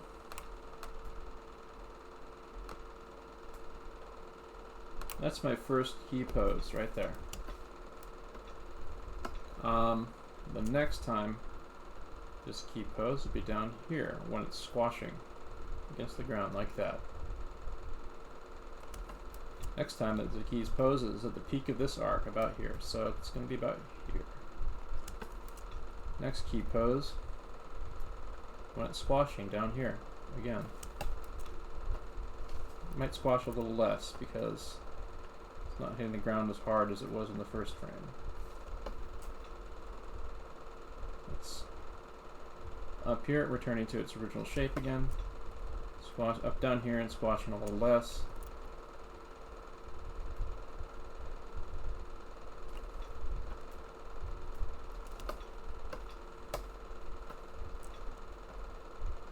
Up here and returning it to its original shape.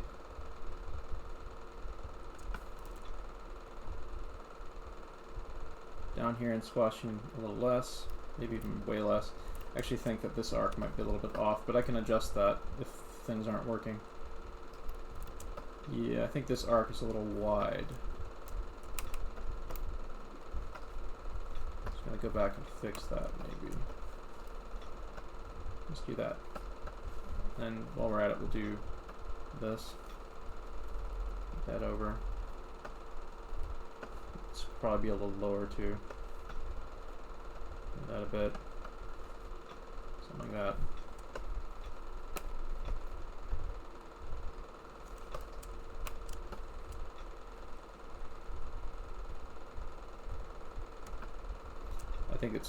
I think it's bouncing a little wide here. Probably be more about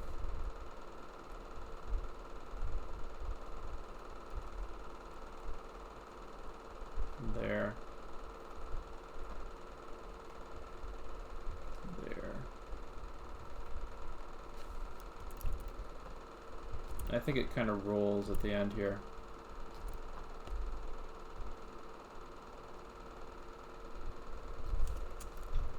So it probably wouldn't even bounce at the end.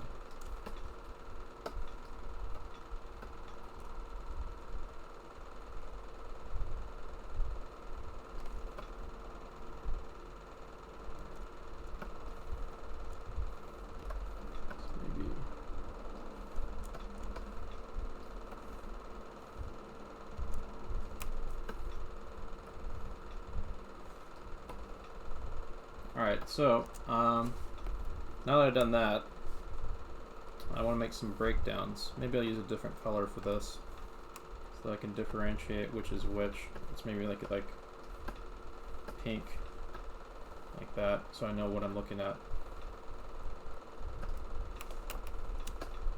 So now that I have these key poses, basically, I'm going to do some breakdowns of where I think are very important moments in the action. So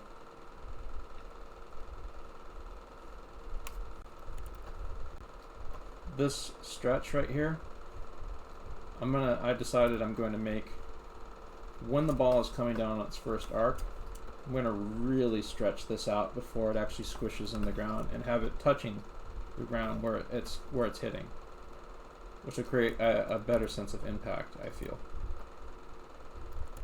I'm going to do that again here too, but I'm going to do it a little less.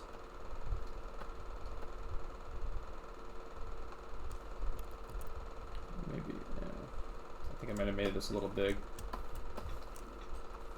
Yeah, I think the volumes are getting a little weird.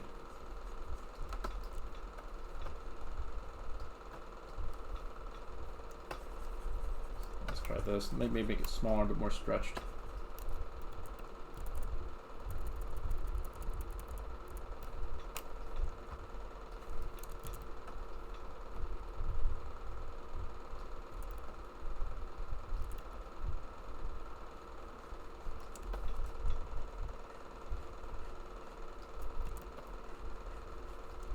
This isn't going to be perfect.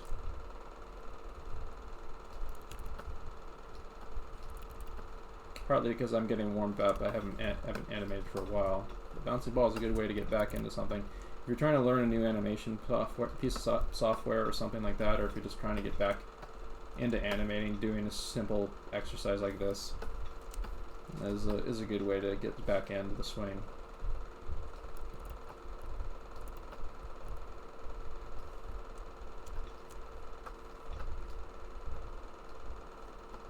Squish that out a little bit. Not much, just a little bit. Narrow that a bit.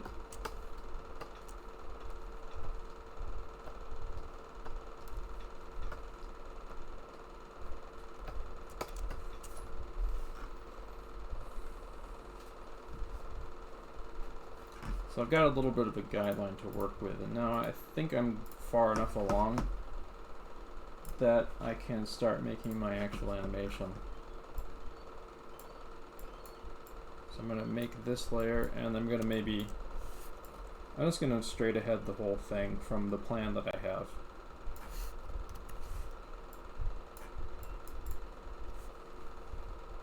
So let's see here, I'll make a new color for the final piece of animation I'm going to do. Let's see here, what color should that be? Maybe not green. be a darker color, I think.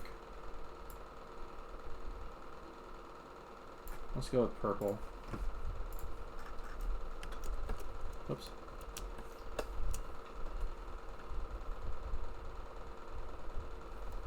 So, let's see here. I'm going to use the timing from this guide that I have.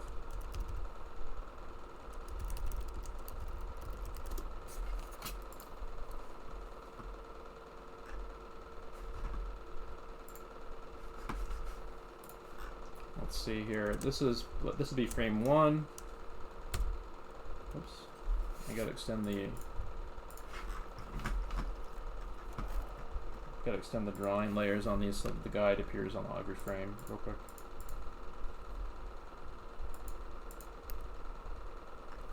There we go.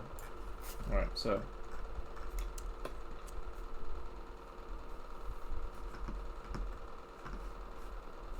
frame 1.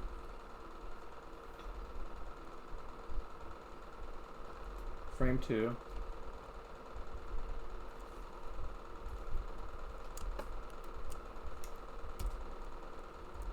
Oops. Wrong layer. Frame 2. Do that. Actually, more about here, I want to say.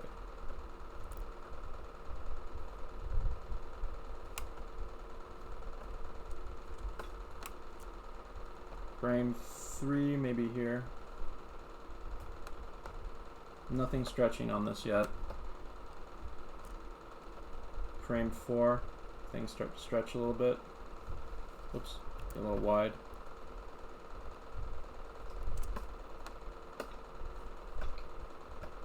Frame 5.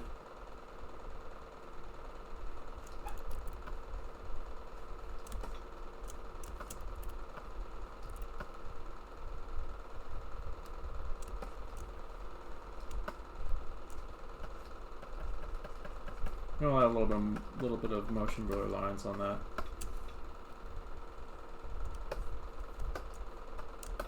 I actually did not do these on the separate frames they're supposed to be on, so I can fix that real quick.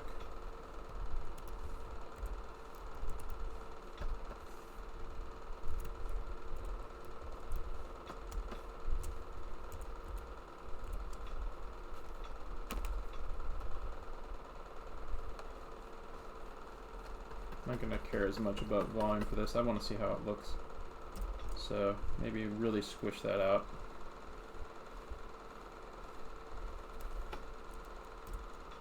Then when it's coming back up, it stretches again, lifts off the ground, like so.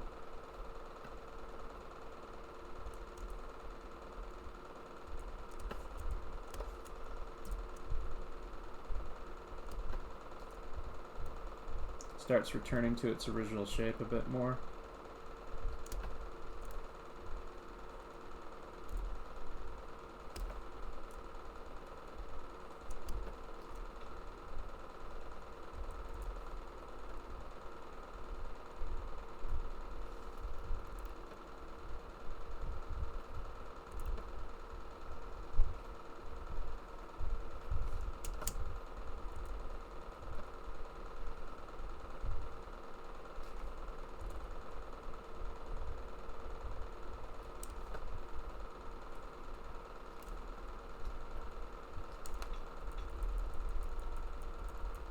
See how that looks. That is looping to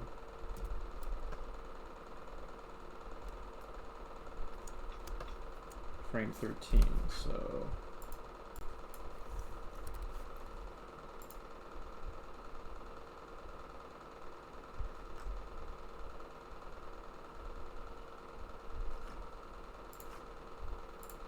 let's turn off the guides real quick, turn off the arcs, turn off that.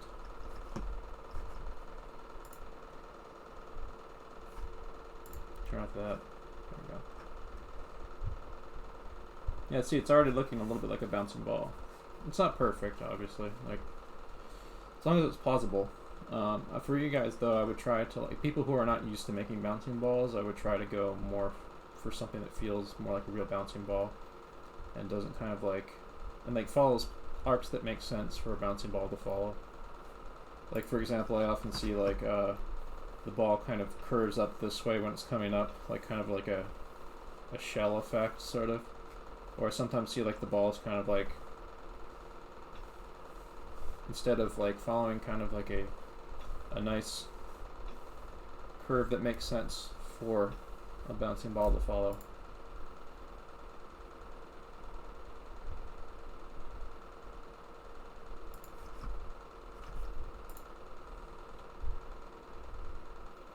We might end this little bouncing ball exercise here, because like once you've seen one bounce, you pretty much just do the same thing for the rest of the exercise,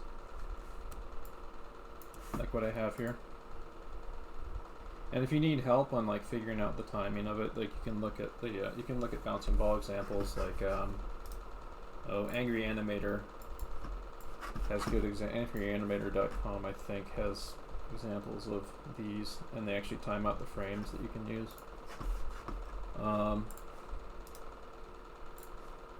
There's some crazier examples right here of heavy and light bouncing balls. So the difference between a heavy and light bouncing ball is that a light bouncing ball is gonna have more. It's gonna take longer to decelerate. It's gonna take longer to lose its upwards momentum. Because it's lighter weight. Both a heavy and a light ball will fall at the same rate, but the heavy object will transmit more of its energy into the ground because of how heavy it is. So it will have a much lower arc. So like if this was a bowling ball or something like that, like the first hit would be like that, and then it would be like dunk, dunk, dunk, like that. This is a pretty lightweight ball that I'm making right here. Kind of a squishy, bouncy ball. Also like a heavy, depending on what material it is, like a bowling ball obviously would not squish when it hits the ground. What might happen is a crack in the ground might happen. In fact, let's maybe try that. Like,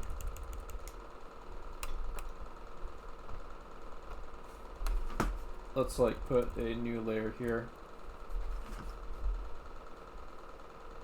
Just to show what'll happen. Like you can play with your animation kind of like this yourself.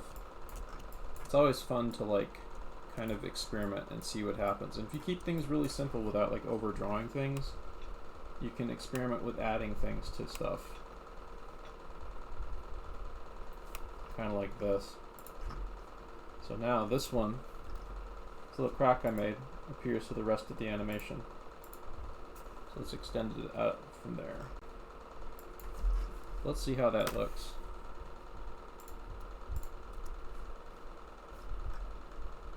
Oop.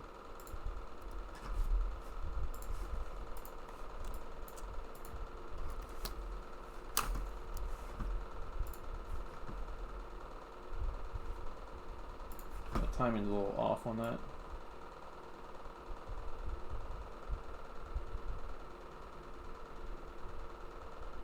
No, it just looks weird because it vanishes at the end when it loops. What might help this though is, let's see, insert keyframe, duplicate drawings. Alright, so for this one, maybe I erase bits and pieces here, like that.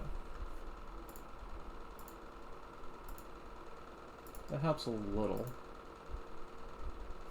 Maybe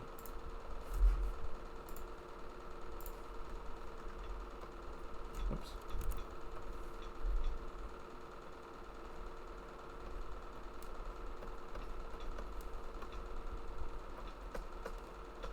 Kind of a spiderwebby effect here.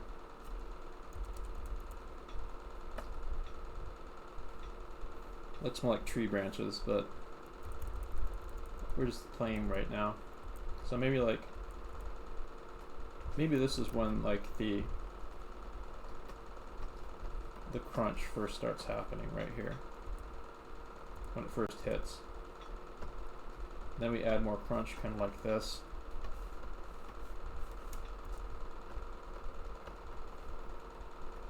And then maybe there's a little bit of debris that kind of gets straight aheaded.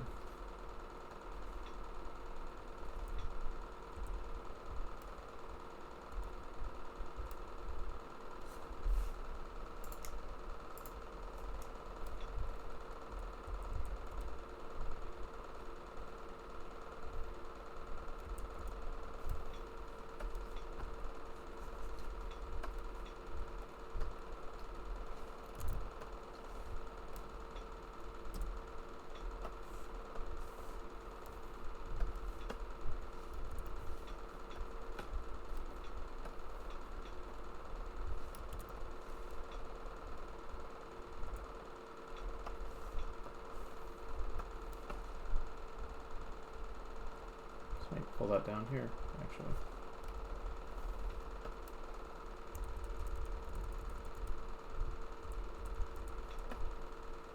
Let's see how this looks. Well, that little piece of debris is going a little fast, but that has potential.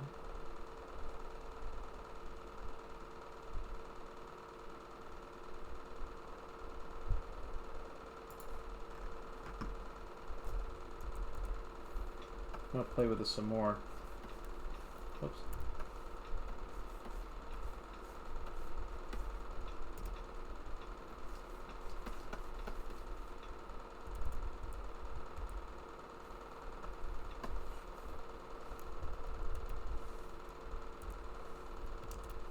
Maybe this will look a little better. Let's look at too much. This looks like tree roots. Eh. Anyway. I'd keep playing with this if I wanted to like do something a little bit more with it, but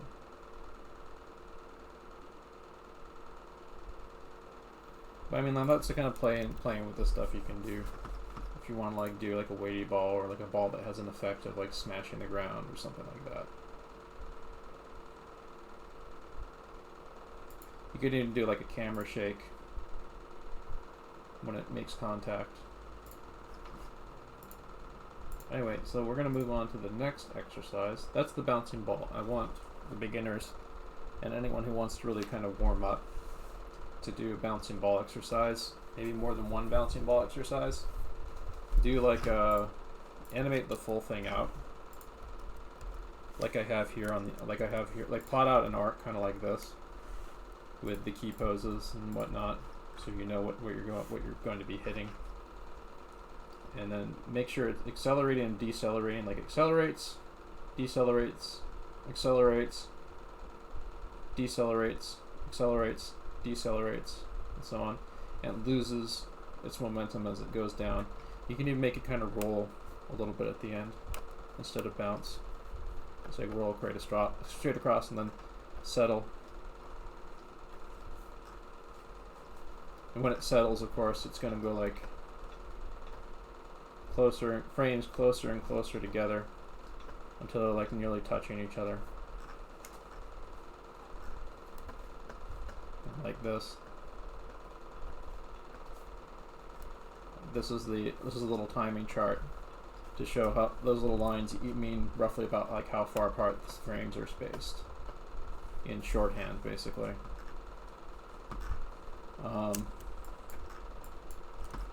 Yeah, so that is the bouncing ball, basically. So now we're going to do a perspective ribbon. This is the homework I'm giving the intermediate people and also the advanced people here, because I would recommend doing this exercise.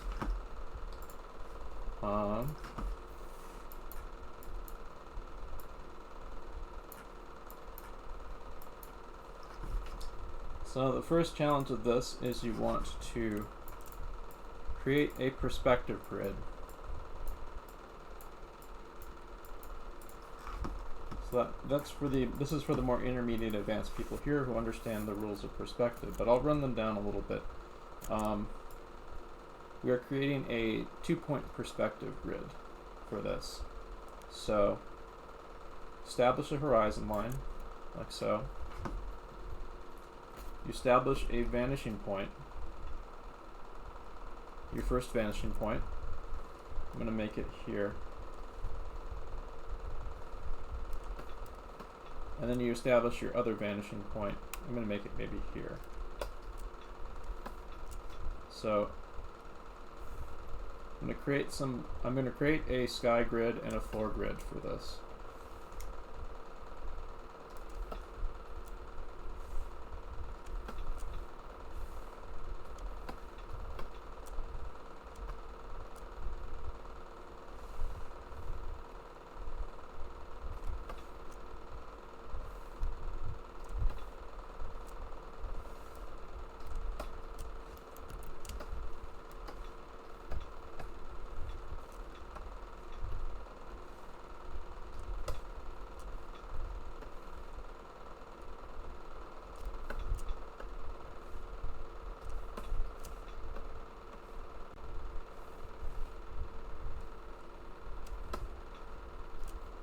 Maybe get a line, drop a line down from here so I can figure out where those 2 points intersect.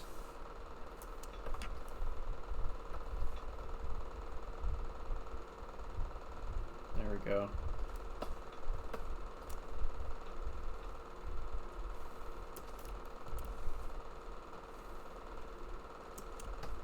So the actual space where I'm going to be animating, gonna maybe end about here, and I'm gonna adjust this grid, by the way, in this area that I'm staging it, so that I make sure I get everything I want to animate on screen.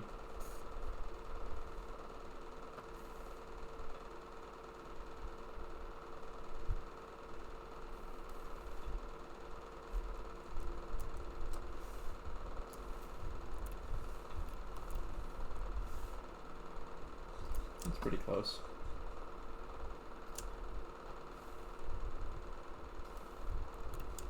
Let's see here.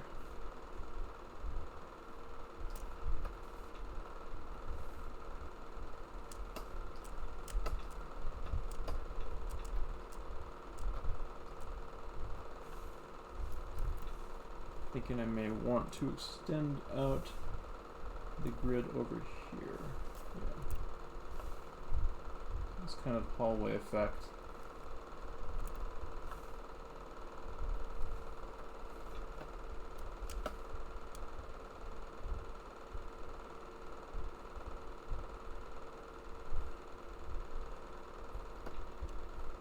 Alright. So I have a basic guide right here. The actual space where I'm going to be animating is this area right here. And now I've got to establish a grid on the space that I'm going to animate it for the sky and the floor.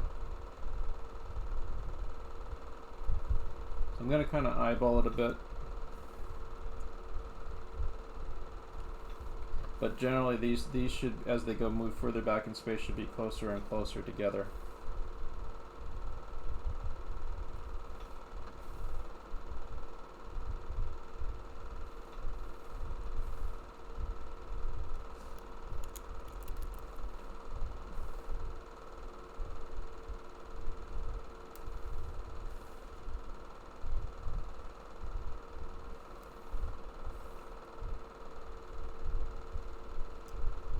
Those might be getting closer and closer together than I want, actually.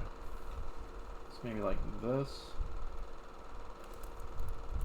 So let's start one actually back here and move it out, like that's really far back. Let's keep them close together. A little bit further apart. A little bit further apart. A little bit further apart.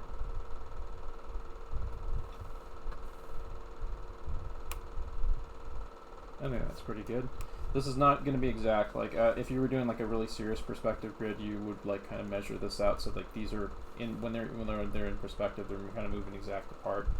But for the purposes of this, I'm just going to kind of eyeball it. I think I could probably I'm not sure if flipping these would be a good idea, but let's try that.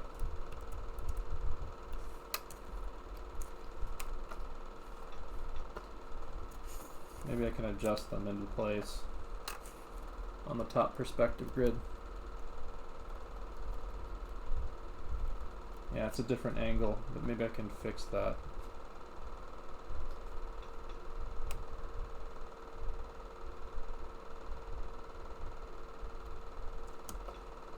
That actually works, I'd say. Yeah.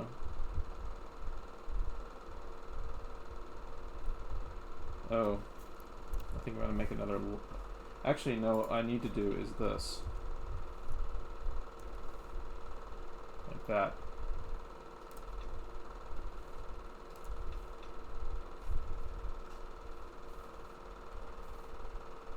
There we go.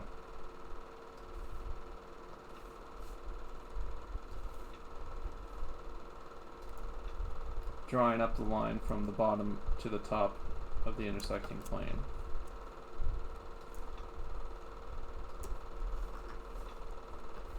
That gets me... Whoops, that gets me the rough grid pattern that I need.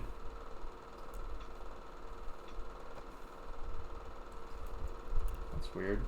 Shouldn't be doing that. Something's going on here.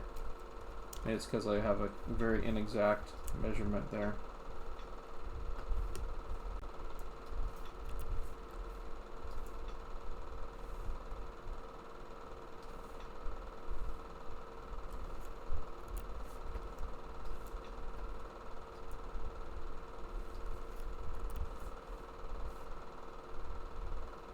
I'll just eyeball the rest of it if it's not going to be exact.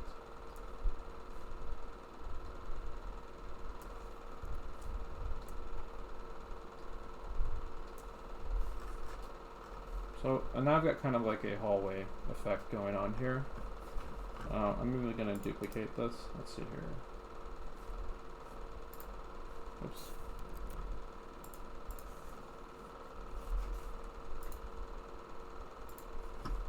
So I've got a duplicate drawing here now that I can erase it and I can go back to the original one if I want.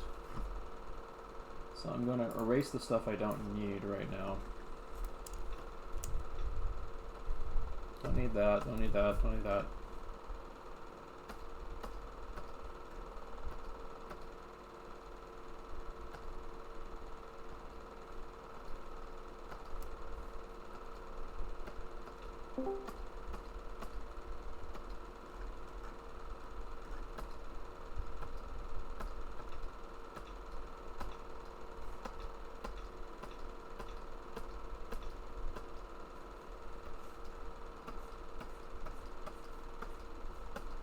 I'm using the cutter tool in Harmony that lets me cut lines like this up to the vector that they're connected to,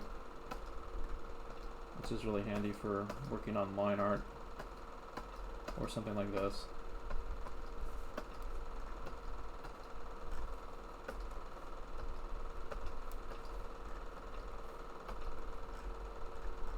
Let's see, what else do I not need in this to really clean this up?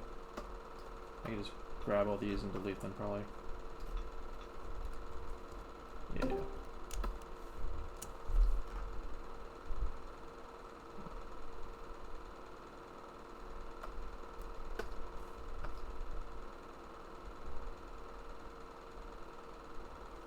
Looking pretty good. Now I just adjust the position of this.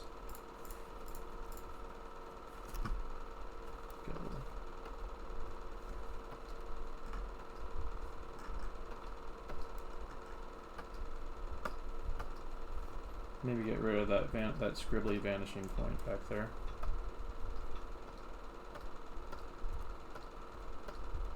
Oops.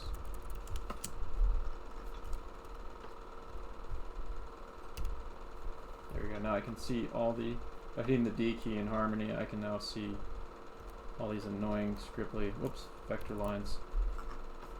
And just erase them.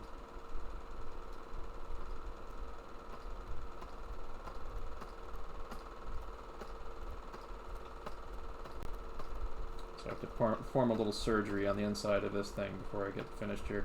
So the thing's going to be a pain in the butt. I can already anticipate this thing's going to be blocking my view of things if I really want to draw something way far back there. Whoops.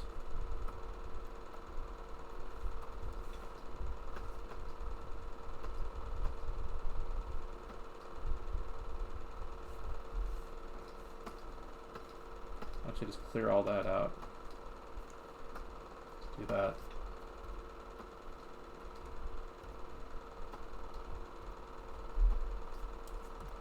Okay, that's good enough, I would say.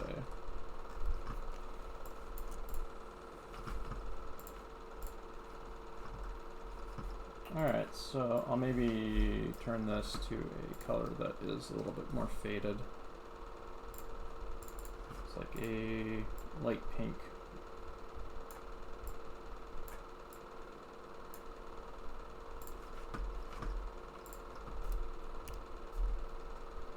Yeah, that works. And now, make a peg layer.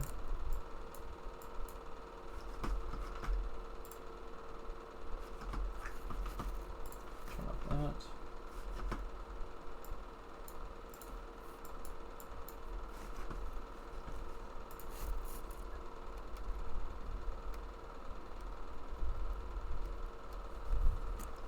Now I can adjust this a little bit to my liking, maybe squish it in a bit.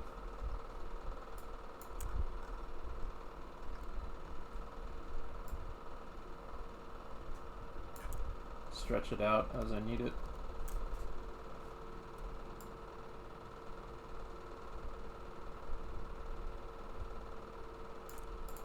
So, and then in addition to that, I need, well, here, vanishing point's about there, so I need maybe to eyeball like about the halfway point here, eyeball about the halfway, and then draw a line up to the top here, draw back to the vanishing point here,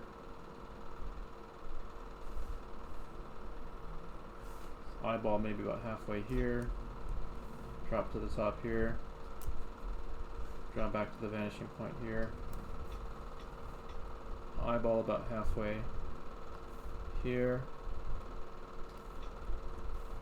drop to the top here. There we go.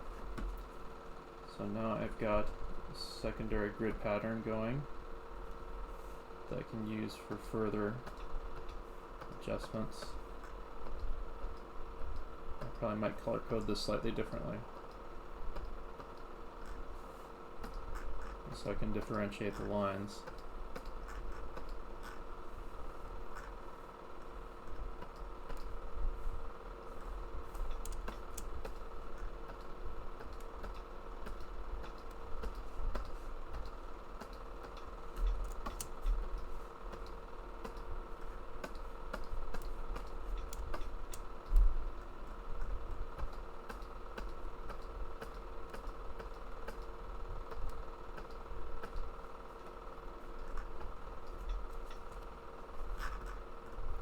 This is one part, this thing right here is one part animating perspective and one part manual perspective exercise. I want you to make your own perspective grids for these and walk through the steps of making a 2-point perspective grid, kind of like what I'm doing. So maybe I'll make a light orange. How's that?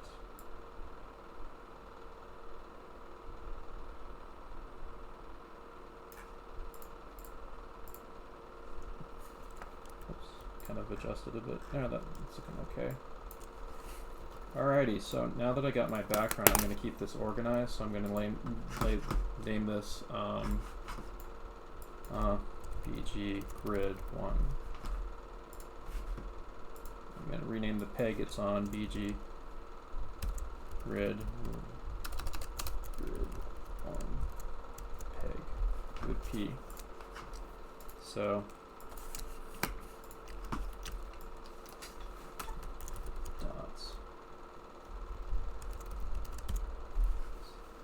I'm renaming this rough dots, which is what's going to which is what I'm going to create next using this grid. The next step of this exercise is you're going to be animating dots in perspective. You will be starting with them on the floor pattern here. So maybe I'll use black for the dots. I think that'll work for this. Switch to brush tool. Let me flit around with this a bit. Okay. So if you notice this pattern that I made here, that is a helpful guideline for how far the spacing will be for each. Oops. I've got to extend the visibility of that grid through the whole animation. Let's do that real quick. Okay.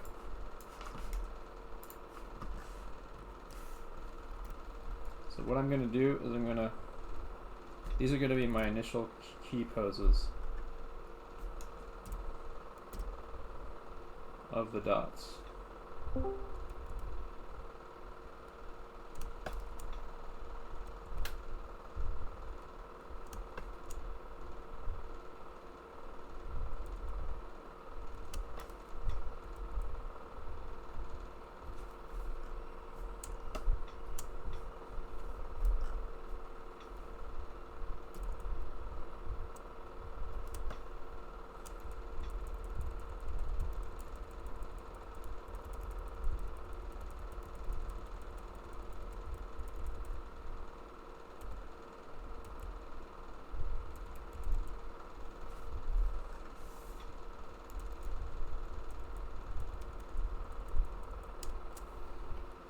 I'm going to actually adjust that a bit. Okay, so the first dot I want to do is the one on the far left, actually. I did the other one prematurely. But that's okay. I can just do it one step ahead, like that.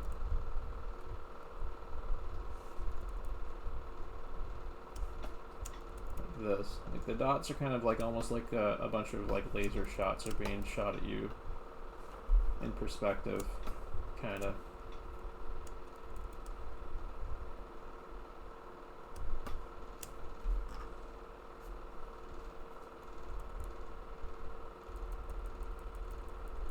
What we're going to do is we're going to create a loop of these dots kind of coming towards us in perspective like this.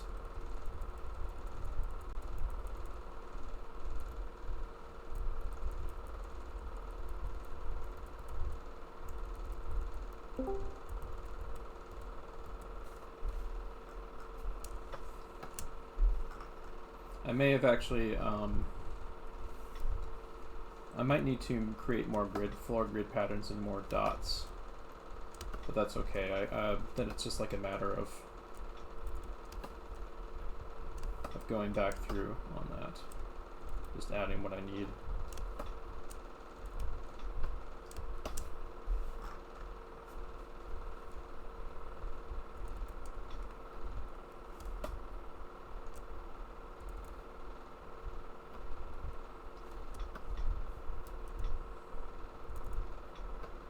So I'm going to try working backwards on this one, because I know where they're all going to go.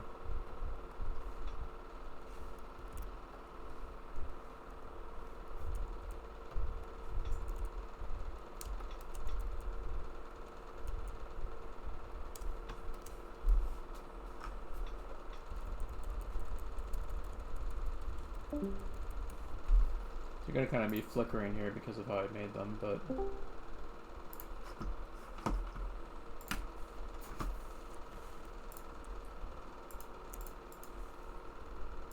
actually, let's do this.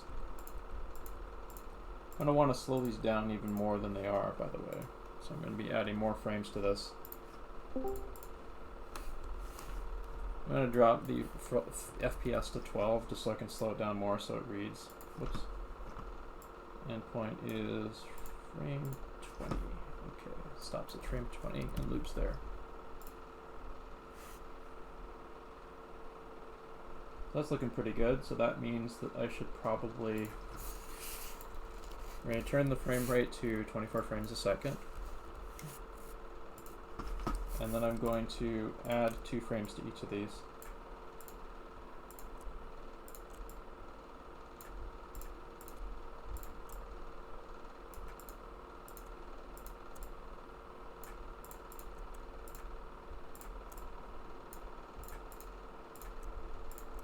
So what I'm working towards here is I'm going to be using this as a pattern for a ribbon, like kind of like a sheet of cloth or paper in this hallway that's kind of rippling through the hallway, and these dots are my guidelines on the top and the bottoms of the floor for where that piece of fabric or whatever is rippling through this hallway in perspective. This is an animator perspective exercise. I need people in this class to wrap their heads around the idea of, well, the advanced people anyway. Beginners should try to take on the basic assignments and stuff, but beginners can also take a crack at this too. But I need people to wrap their heads around the idea of animating in perspective. This still might be a little fast. Maybe if I added 2 additional frames. Let's maybe see how it looks when I slow it down to 12 FPS again.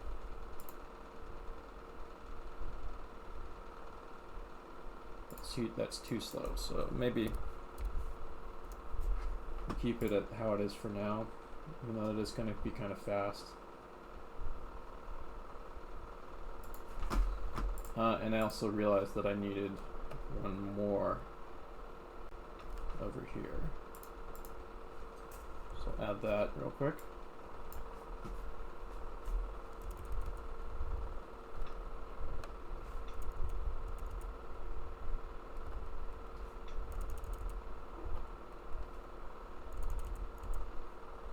This demo is actually also my animation practice right now.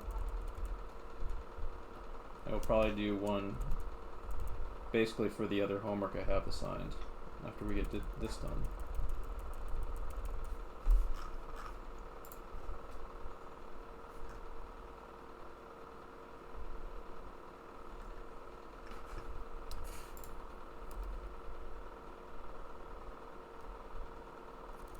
That's what it looks like without the grid. Looks like kind of like a spray of bullets coming from a gun that's like spraying like a lawn sprinkler. Still going a little bit fast for my liking, but I think I'll just keep moving forward on this assignment. I can just redo it again later, as long as people get the right idea for what you're supposed to do with this. So we have this. The first arc of these, but we need it to also whip back the other way. So that means we have to start working backwards to create a loop of these things. So like we get kind of a snaky effect on the dots that are coming towards us. So what does that mean? That means, you see that where that is right there? That means we add a dot here on this frame, like that. Oops, wrong frame. I have to go back to the rough dots. So that means on this frame we have a dot here. Extend that out. We're going to keep extending the frames that we need for this as we go. So there is a dot there, and that dot falls back the same pattern again. Like that.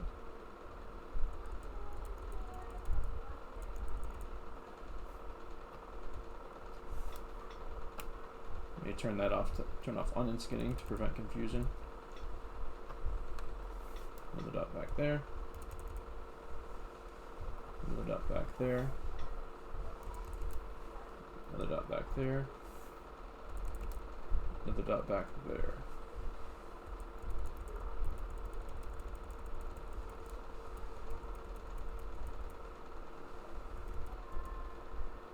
And this dot is going to have a friend. So there's going to be another one coming after him. we're gonna continuously add to this until we create the loop that we want. So this dot's friend is going to be on this frame here. Extend that out here. Maybe power through this. Let's see how quickly I can do this. So here, here, here, here, here, here.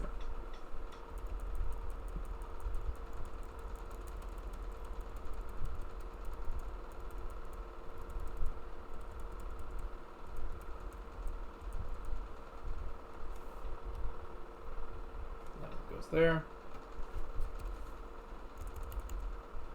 That goes here, here,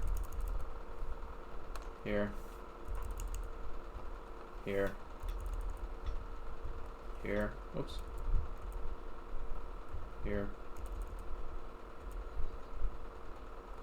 here.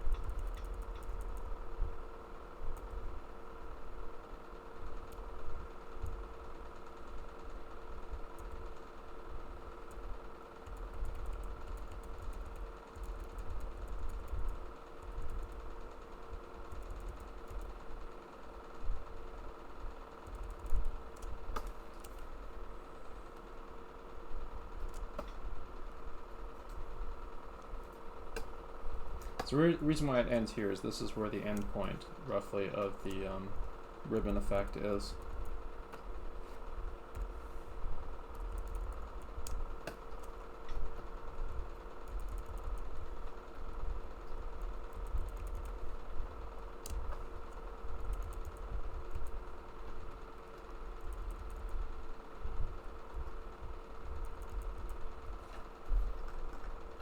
I'm kind of feeling good about this class, so we'll probably just keep going through exercises today for anyone who wants to stick around. I'll probably do the more advanced exercise after this. This is basically my animation practice for breaking back into animation. And talking through it definitely helps me think about it. Alright, let's see if there's any frames I can copy paste just yet. Yeah, when this, okay, that's where I first start copy pasting. Literally I can reuse this frame at the beginning. What number frame this is, what number drawing is this? Oops.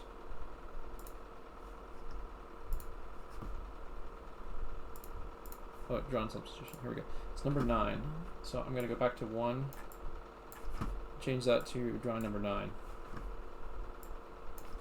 Then change that to drawing number 10, drawing number, whoops, drawing number 9, then change that to drawing number 10,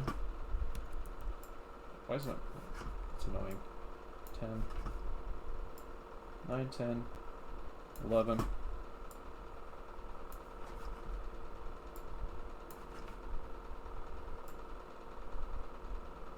12,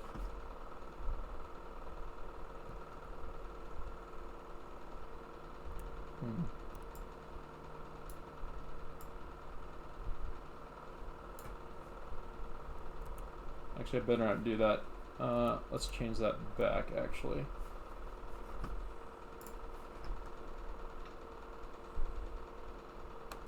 This is maybe just eyeball it and do it like this. We know where they all go. Just do it.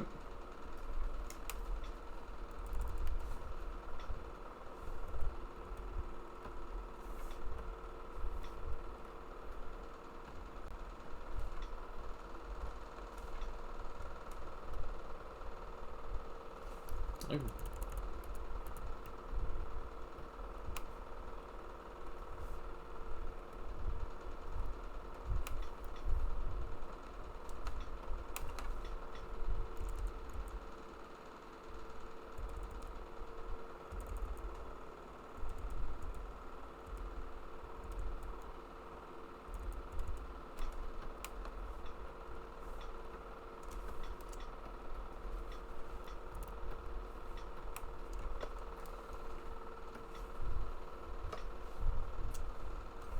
Oh, cool. Someone gave me another Prime sub. I am an owl. Thank you for the Prime sub. Every little bit counts. If you can sub to me, or if you can gift subs or anything like that, that would definitely help out in these free lessons. I'm hoping to get a multitasking monitor at some point so I can more easily manage these classes like this.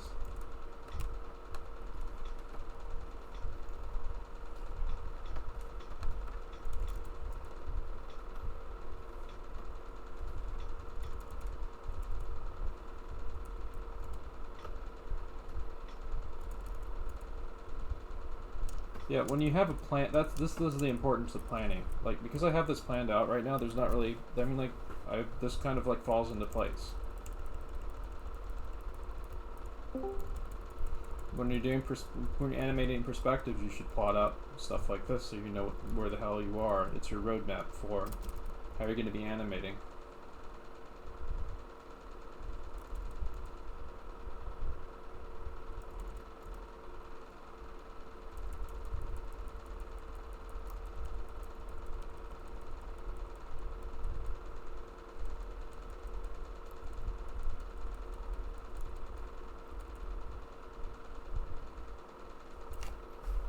For fun, let's take a look at how this looks with the background turned off right now.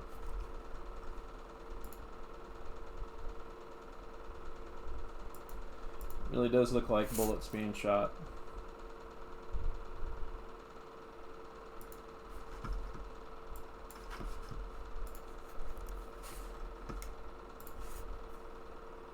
Yeah, I mean, you could use something like this literally for bullets. You maybe put them at different heights and stuff if like the person shooting it is like shooting diagonally or something, you know? So there's so much stuff you could use a grid like this for. And the dots that I'm using as a guideline. So the thing we're gonna do after we finish putting the dots in, where we need it so we get a nice cycle going, is I'm gonna be like drawing up to the ceiling here.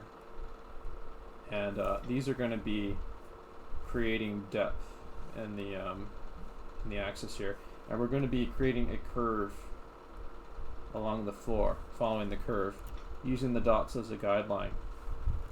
And these up here are going to help us find where this curve overlaps, because this is basically a giant kind of wave pattern of like a piece of cloth. It's being rippled down this hallway and ending at the very end here. That's going to be overlapping itself, so there's parts of it that are going to be covering itself up. Like, for example, like this.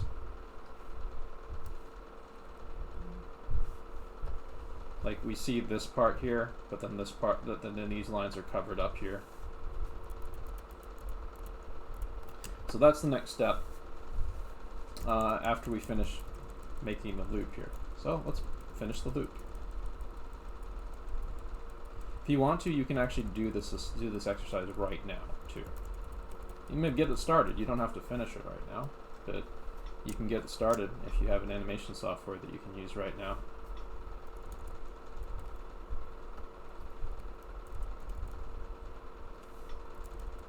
You can even just try making a perspective grid.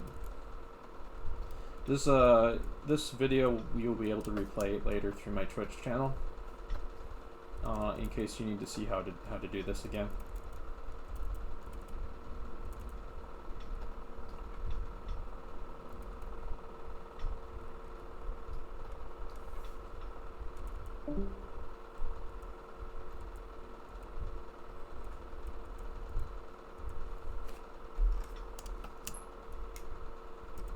Does anyone have any questions right now? You can speak up on the Discord voice chat, push to talk. Or you should be able to. Let me know if you can't. I think I did set it so that push to talk works right now. Well, I just wanted to say thanks. I'm heading out, man. Thank you. Yeah, you're welcome.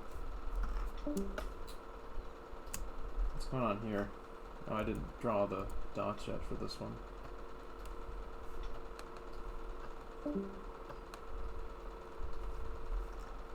The cool thing about simple exercises like this is they get you in tune with these ideas that will then like apply to more complex things. Like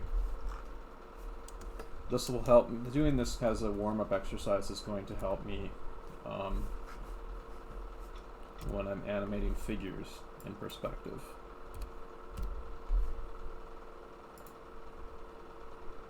There we go. What? Something's going on.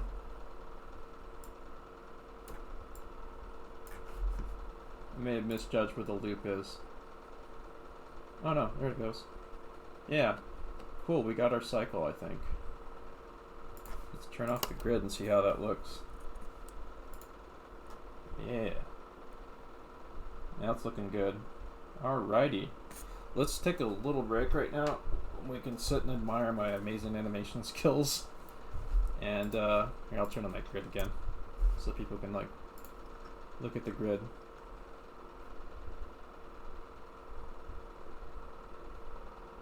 And we'll take a little 5 or 10 minute break, and then we'll be back to finish this exercise.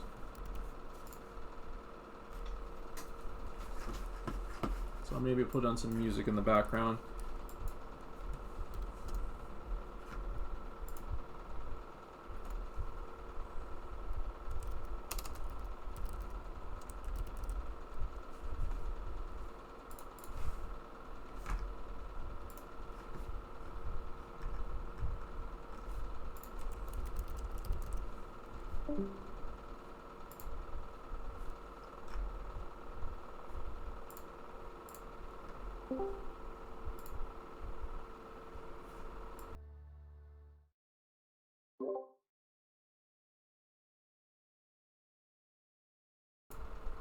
So that was the song Another Weekend by the artist Ariel Pink.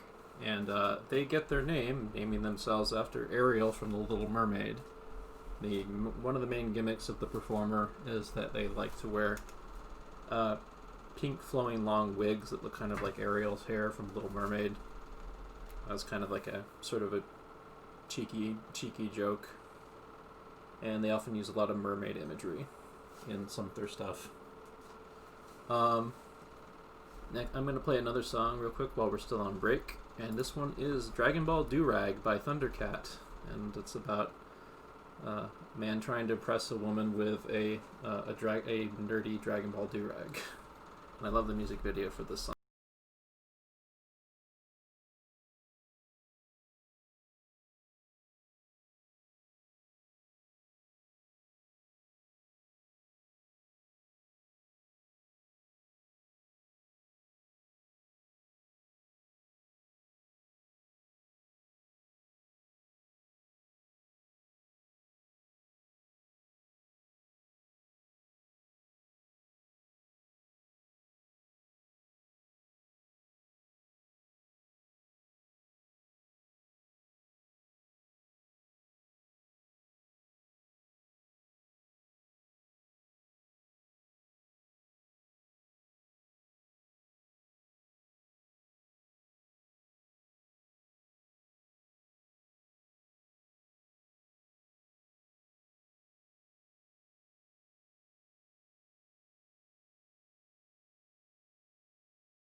Okay, so we're back from the break. I just want to take a moment for you to appreciate the album art for the single for Dragon Ball Do-Rag. I'm going to put that on stream real quick.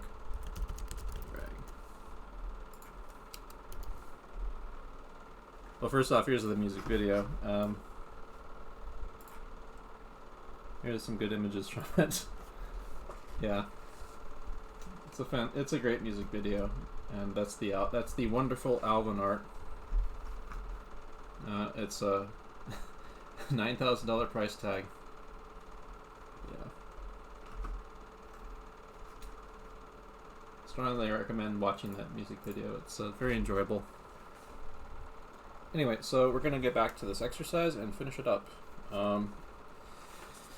Let's see here.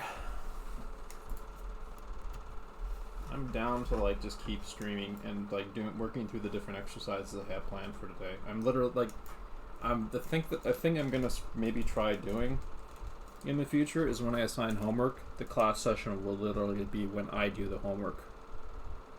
So like, I didn't really get that much time to do the storyboard homework this week because of so much other stuff that was going on. What I could have done is like I could have done the homework live as a demonstration and like talk through it and stuff, like, so I can make better use of my time.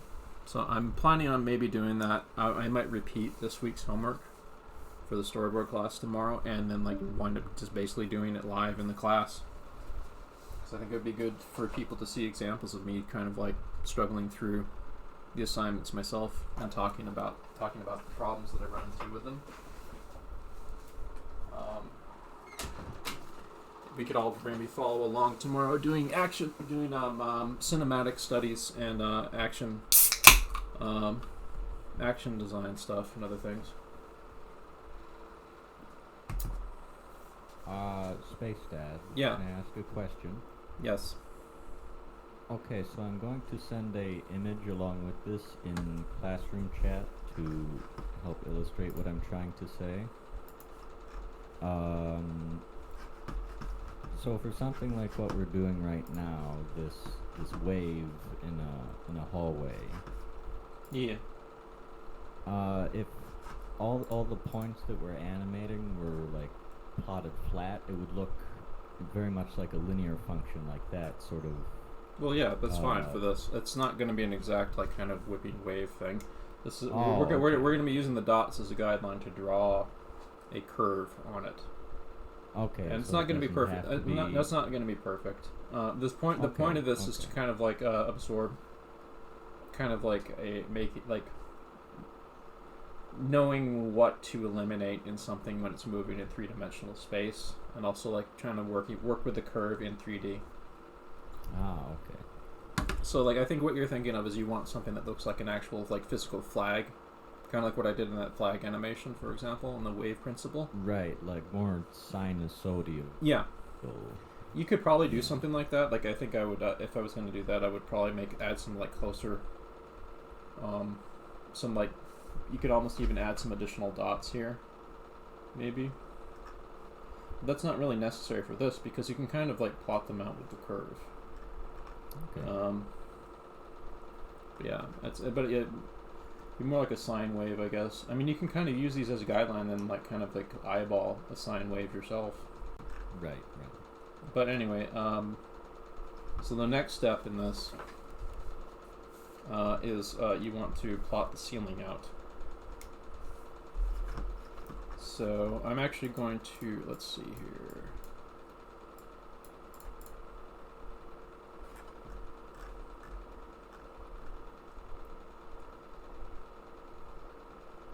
Alright, so the next couple steps that are going in here are going to be to plot the curve, create the curve on the floor, and also to plot up to the ceiling. I'm thinking we should do the curve on the floor first because the ceiling, if we do the ceiling now, if we need to do the lines up to the ceiling that we need for like this, for example, it's going to kind of like make things a little visually confusing. So I think we're going to start with the curve.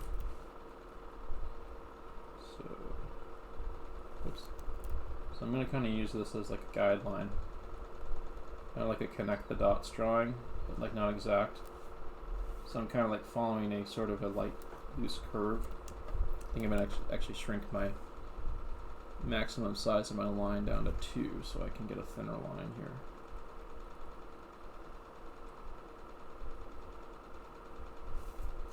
Might be better if I didn't have my fingers in the way. Yeah, I'm not really... Okay, I think I know what I can do. Do like this. Let's see. Should kind of curve here-ish, I want to say. Doesn't have to be perfect, just as long as it has a nice feel to it.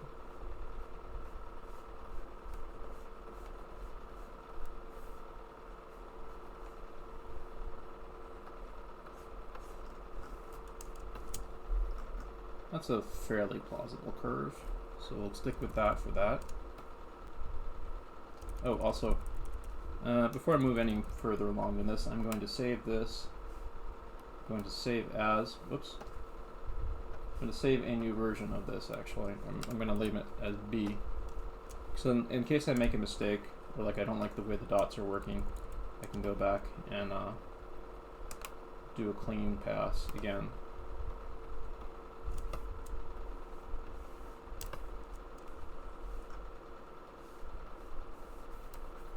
So it should be kind of curved against the wall a bit, I want to say.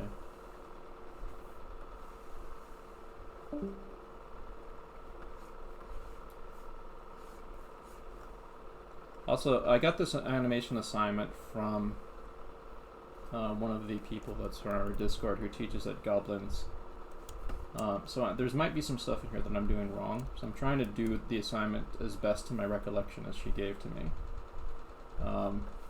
If there's some things I do wrong, we can go over them next week, and maybe I might do a corrected version of this. But as it stands right now, this is, what I've got so far, I'm actually definitely getting something out of it. Doesn't mean I can't do it better. But I want to find out more exercises from her. I know some of the exercises that they do at Goblins, like there's a mirror assignment where you take an existing character from like a character model sheet, and not even necessarily yours. You might take it from like a real production or something, like Steven Universe or something like that. And then you draw them, you animate them jumping and moving around in front of a mirror as the mirror is turning in space. So that means you're drawing like 2 versions of the character, and one of them is continually changing position and is like changing angle and perspective in relation to the mirror, the reflection in the mirror, because the mirror is turning around. Let me see if I can actually find an example of that. Go lens, your pencil test.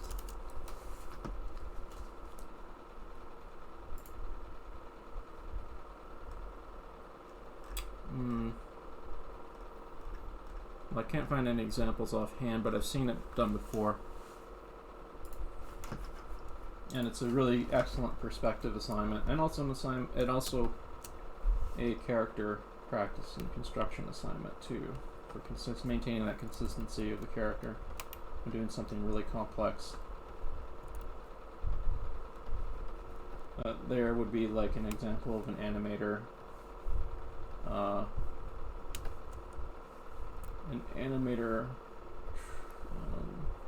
Dumbbell lifts, I always want to say, because it's a very controlled exercise, specifically made for the purposes of testing out your technical ability and applying it to like a character, and really, really challenging. And it's something I actually may want to try in the future on one of my characters, because I know I would get a huge amount of benefit out of doing that. So this curve is not going to be perfect. When I do the final version of this like kind of sine wave, it's not really a sine wave, like it was pointed out, when I do this kind of calligraphy curve moving over these dots, I might like adjust it a bit more when I actually make it into kind of a curtain. Right now, as I'm getting a little bit of drawing mileage, because I'm basically doing a S-curve gesture drawing right now, using this grid as a guideline. So a principle being exercised here is gesture drawing in perspective. I want people to wrap their heads around this. The reason why you do so much gesture drawing, and you try to combine it with structure for animation, is like a lot of animation is gesture drawing in perspective. Learning to think and draw gesturally using perspective as a general guideline for what you're doing. Like perspective grids like this. And I want people in here to get into the habit, the more advanced people in here, to get into the habit of, oops, no, that's not the way that's supposed to go, is it? It's supposed to go like this.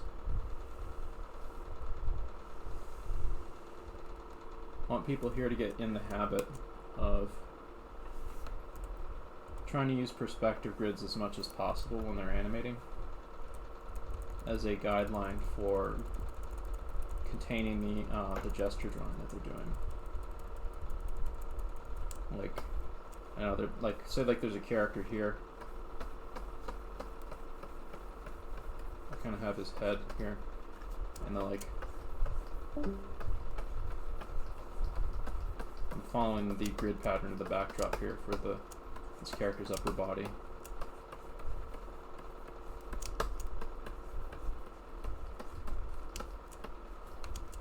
His hands are at different heights or something like that, but it's following the pattern of the backdrop.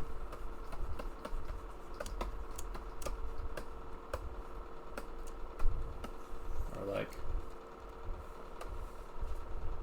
character running through space back here. Maybe maybe the eye line is about here. Drop down to the floor here.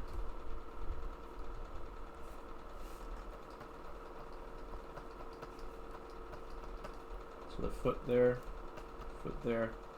about there, in 3D space.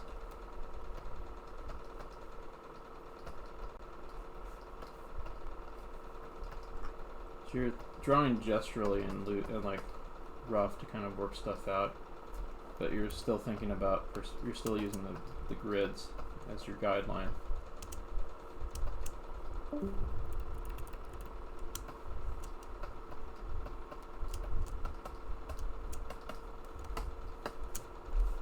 This guy, when he's closer up here, would look more like this.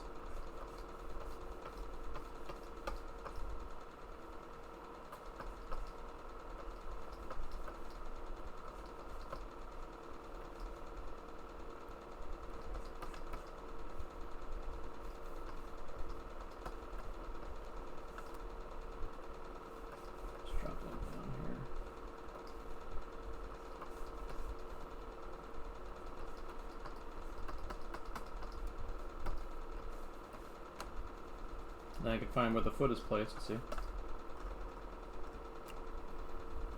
And then if he turns around here, I know what to do also. Like, his head is going to be closer here. It's going to go down to his feet down below, wherever the grid is. And then I'll be like turning his body on perspective here. Following its own vanishing point that's moving on the horizon, maybe over here, because his body's turning in another direction. And you'd kind of like loosely work this out as you go through. But once you have a grid as a starting point, you can kind of work with it like this.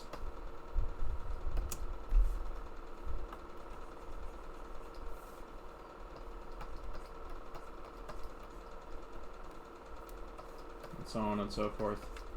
Those characters, they get closer and closer to the camera.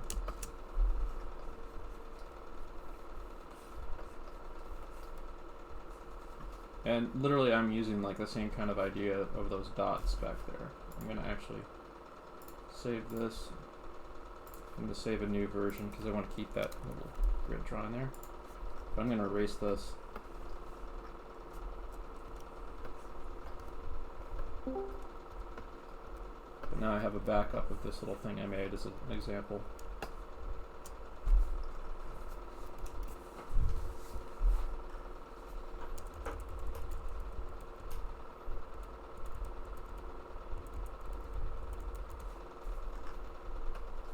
Does anyone have any questions? Please speak up in voice chat. If you haven't joined the Discord voice chat, should be a link in my Twitch channel. If for anyone who's just like joined in here who doesn't know about the Discord that we're doing this in.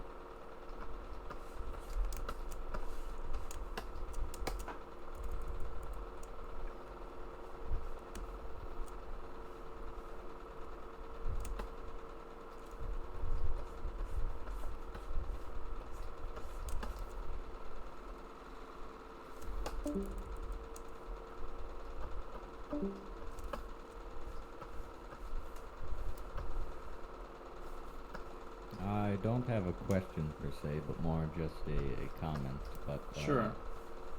that mirror assignment that you were talking about earlier seems like it could be a very good exercise. So I would be very interested in.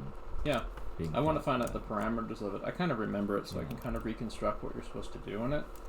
The first step before you do it, though, is you need to get good with a character model, so you understand the character model.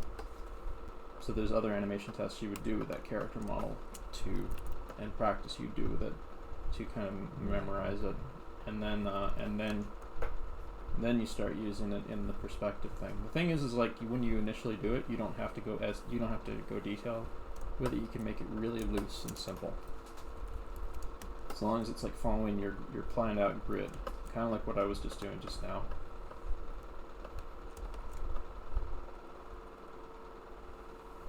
Although ideally kind of cleaner than what I was doing. But when you're like trying to like muscle through figuring something out, you can just like hammer it with. You can do the drawing and equivalent of like trying to hammer and duct tape it together. Right. Yeah.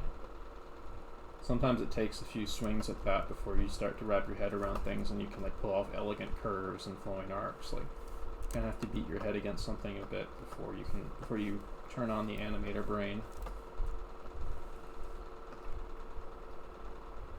and then get in the zone or whatever.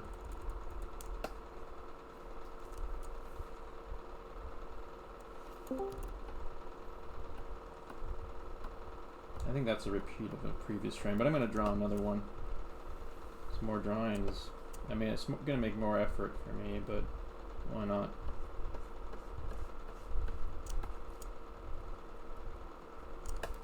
So I got my curves here on the floor.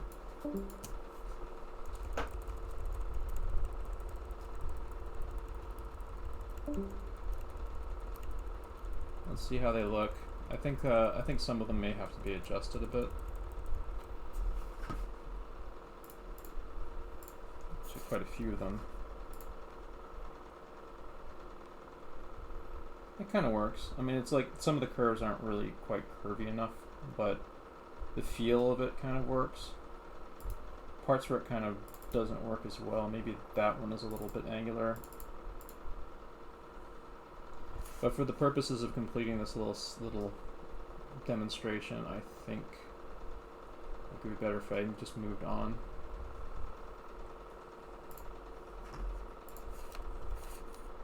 So let's see here. Maybe I can make a mirror of this and duplicate it up above. So let's try duplicating this real quick.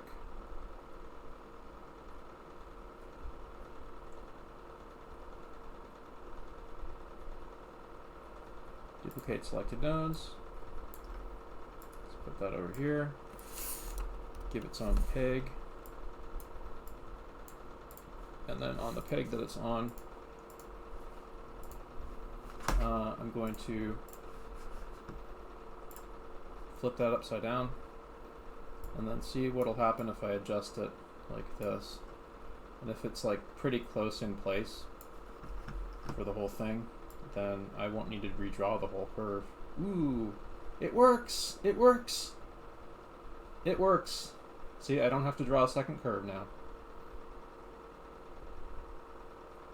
That's the magic of perspective. Right there. Look at how close it got, like the dots going back in space. Let's take a look at how that looks.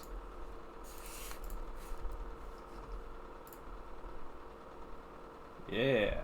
So you can already kind of sense like this curtain sort of whipping towards you, you know?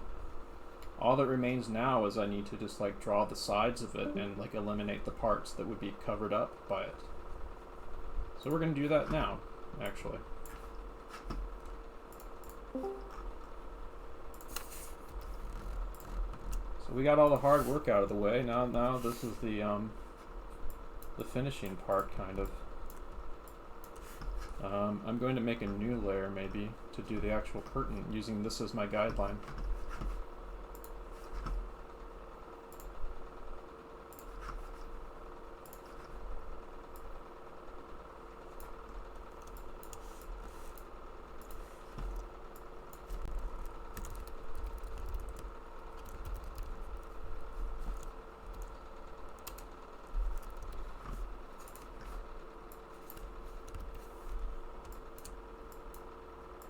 I might want to explain more what I'm doing in Two Moon Harmony in the future. I'm kind of avoiding it right now because I want to concentrate on this, but there's a reason behind everything I'm doing here in Harmony there that might be worth explaining for people who are getting into the program. Because Harmony has quite a bit of a learning curve. So, first off, I need to create these sides of this thing.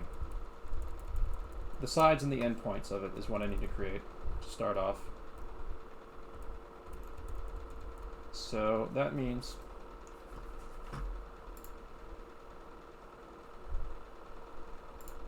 I'm gonna need like this,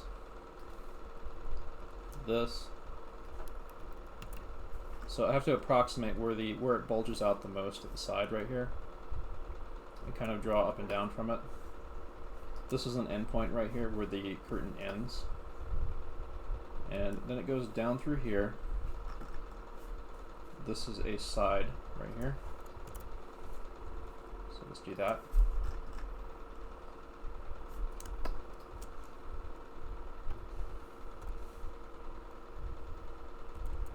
Whoops, what happened here?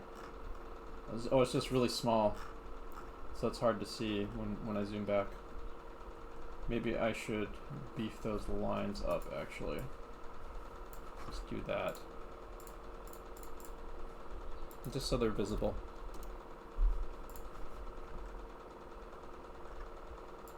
That might be a little bit too beefy. 3, maybe? Just as long as I can see that line back there when I zoom out. Yeah, okay, that 3 works. Alright, so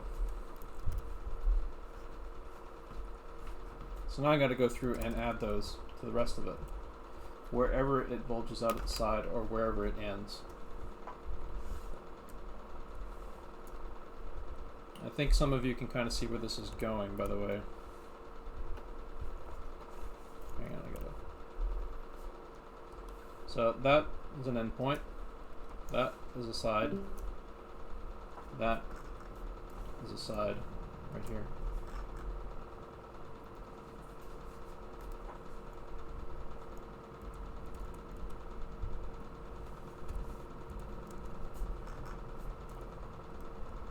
Side. That won't be visible back there, so I don't need to draw that, by the way. Endpoint, and there's no other things that I need to draw there.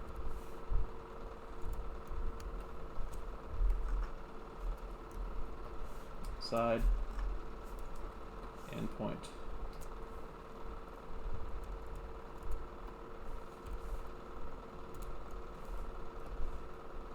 Side, endpoint. It does kind of suck that like all this stuff in here is going to get covered up, but that's okay. A lot of times in animation you will like draw through things and plan things that the audience won't see everything that you made. but the sense of that the guts of what you worked out are going to be there. Wow, this is really hard. It's doing the thing where it gets invisible. Oh, that's because it's on 2 again. What the fuck? I put it on 3. Okay. It's weird.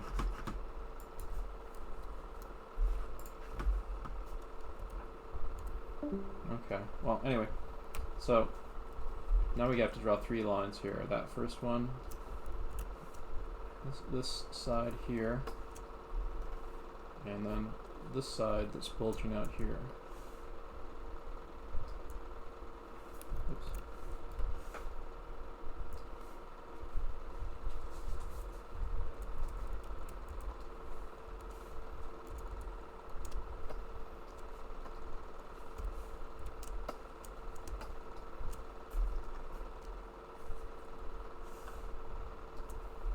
So we get an endpoint, a side.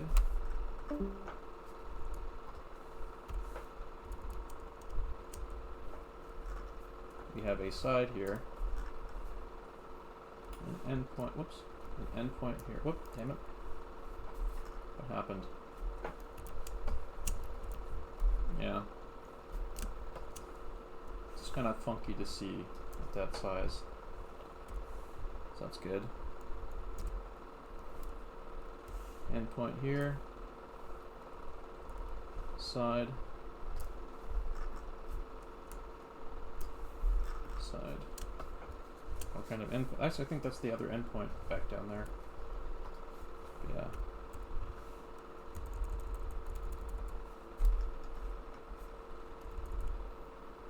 Let's take a look at what I have so far. With the BG grid turned off. Whoops.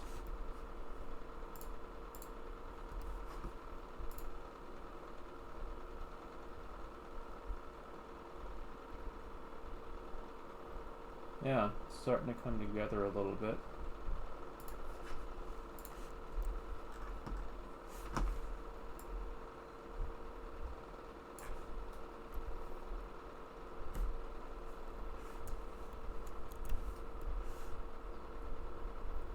This one's a little tricky. It's like the endpoint here and it kind of bulging out a bit here, so that's a side. There's that. Whoops. That is on the BG, isn't it? Yeah, that is. Okay. Let's fix that.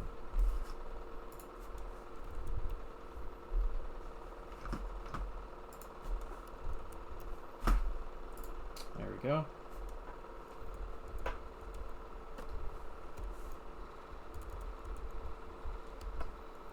Sorry if this isn't terribly exciting. We'll get to more fun stuff after this. I'm actually going to make a second class announcement at about 2:30ish for a advanced session for breaking down that animation I showed from the Line Studios, where we're going to analyze it and do copy studies and maybe some draw-over studies and try to pull something from it that I'll do a live demo of to try to break down and understand, and then I'll try to do my own version of it. And that will be a little bit more interesting, so I'll be able to play rough and loose.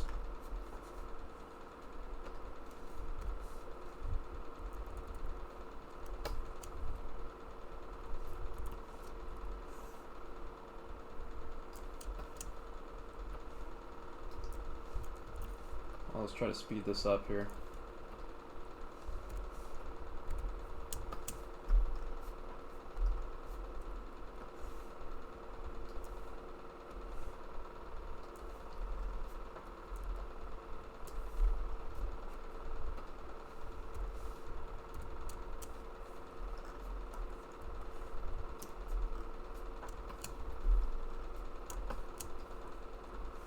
This tool that I'm using, like I said, like this is the functionally basic version of a tool that you would use for you'd use the same kind of ideas that are on display here for working out like a path that a character would take in 3D down a space like this. This is a wavy rhythm line going down this 3D space right now, but like some of these grids right here, some of these paths right here are like what a path that like a character might travel around this. In future lessons, I actually have some animation stuff I want to plan that would use a grid pattern like this, of like a character running around and running up like the wall and jumping over another character's head and running towards the frame and stuff. So these grids will come up more throughout future sessions of these classes when I'm doing more of those exercises. Yeah, let's take a look at this thing, how it looks with the completed ways and endpoints. Ooh, that is nice. Alright, so what I'm going to do now is I'm going to take my rough dots layer, duplicate that,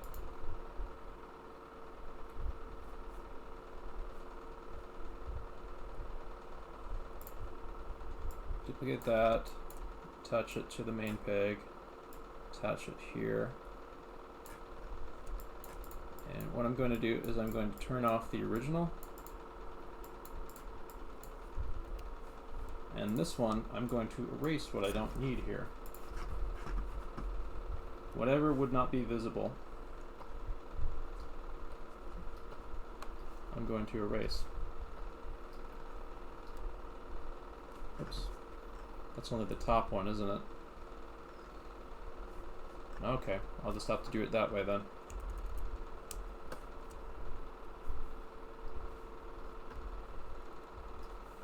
Just have to do it for both of them. No big deal.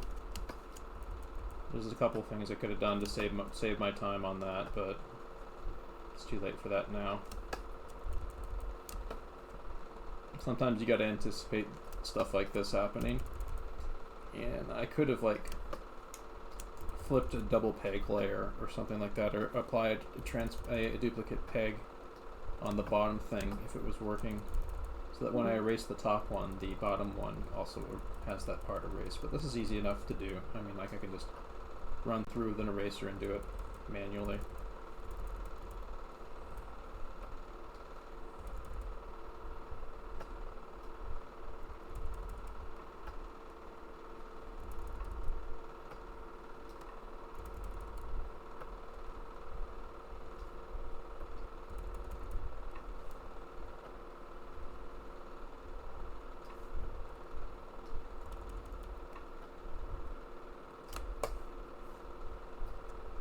There we go, that's for that one. Let's see, that's the bottom one. Okay, so I'm going to duplicate this.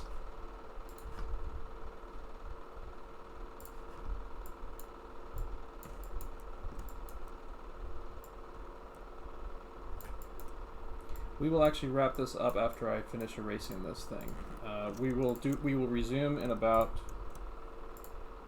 I want to say, I might extend the break a little bit longer and maybe put the advanced class at either maybe 3:30. But I'll see. I want to give myself a little time to decompress and think.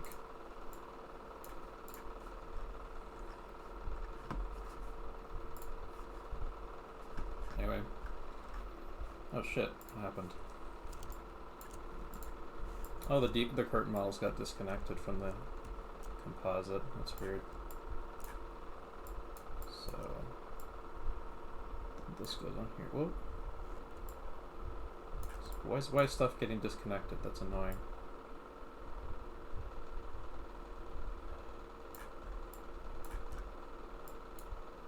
Maybe there's a limit to how much a composite can take. I'm gonna have to make maybe a new composite. I think that's what it is. Alright, so library composite. It's weird. I don't think I've ever run into that issue before. Maybe there's a setting I tripped. What the fuck? Why is it not attaching? What the hell? Fucking hell. What is going on here? Okay, this might be a bug. I'm gonna make sure I save this and save a new version.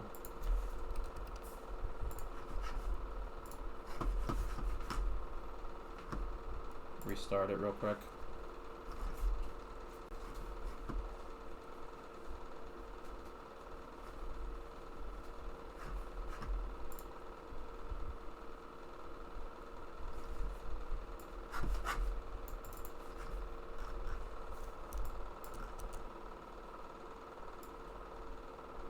There we go. Yeah, it was a bug. Okay.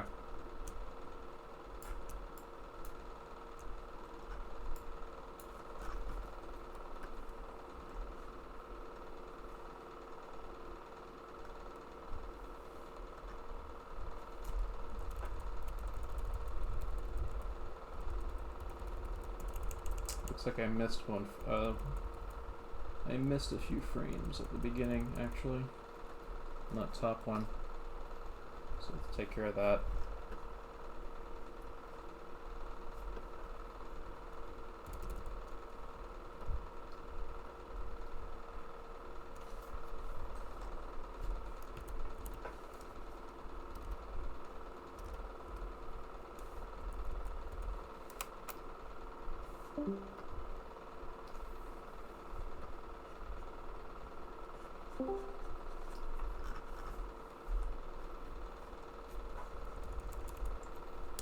There we go. I think that's working. Alright, so get to the bottom one now. Or I could just mirror the top again instead of having to erase everything. Why don't we do that, actually?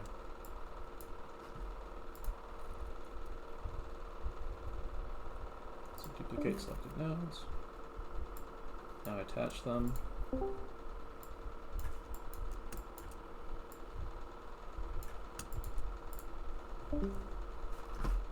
So take that, flip it upside down, get the grid back on.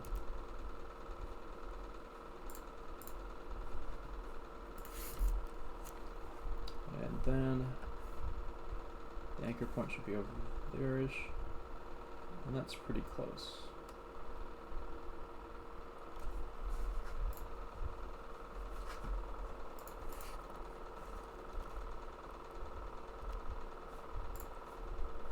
So then let's turn off the grid and see how it looks.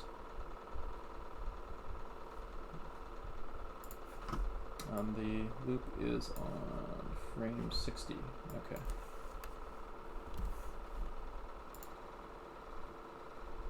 And there we go. There's the assignment completed.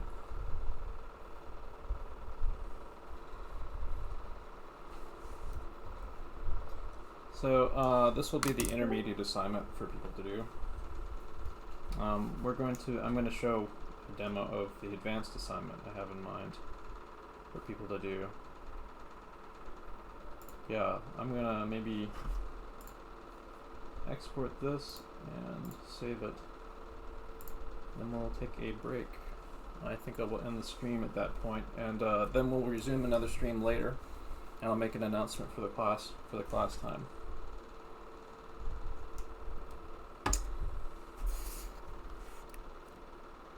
So yeah, thank you all very much for coming. We've run about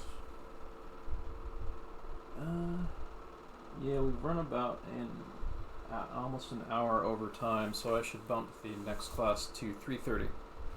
I'll make an announcement of that in chat, and I'm going to congratulate you all for showing up. And thank you for all the people who gave me subs. And Colosi48, the latest Prime sub. Thank you very much for the Prime sub. Every little bit helps. But yeah, congratulations for sticking through with me. Congratulations! Congratulations! Congratulations. Congratulations! Congratulations! Congratulations! Congratulations! Congratulations. Congratulations! Congratulations! Hastings, Congratulations. Thank you all.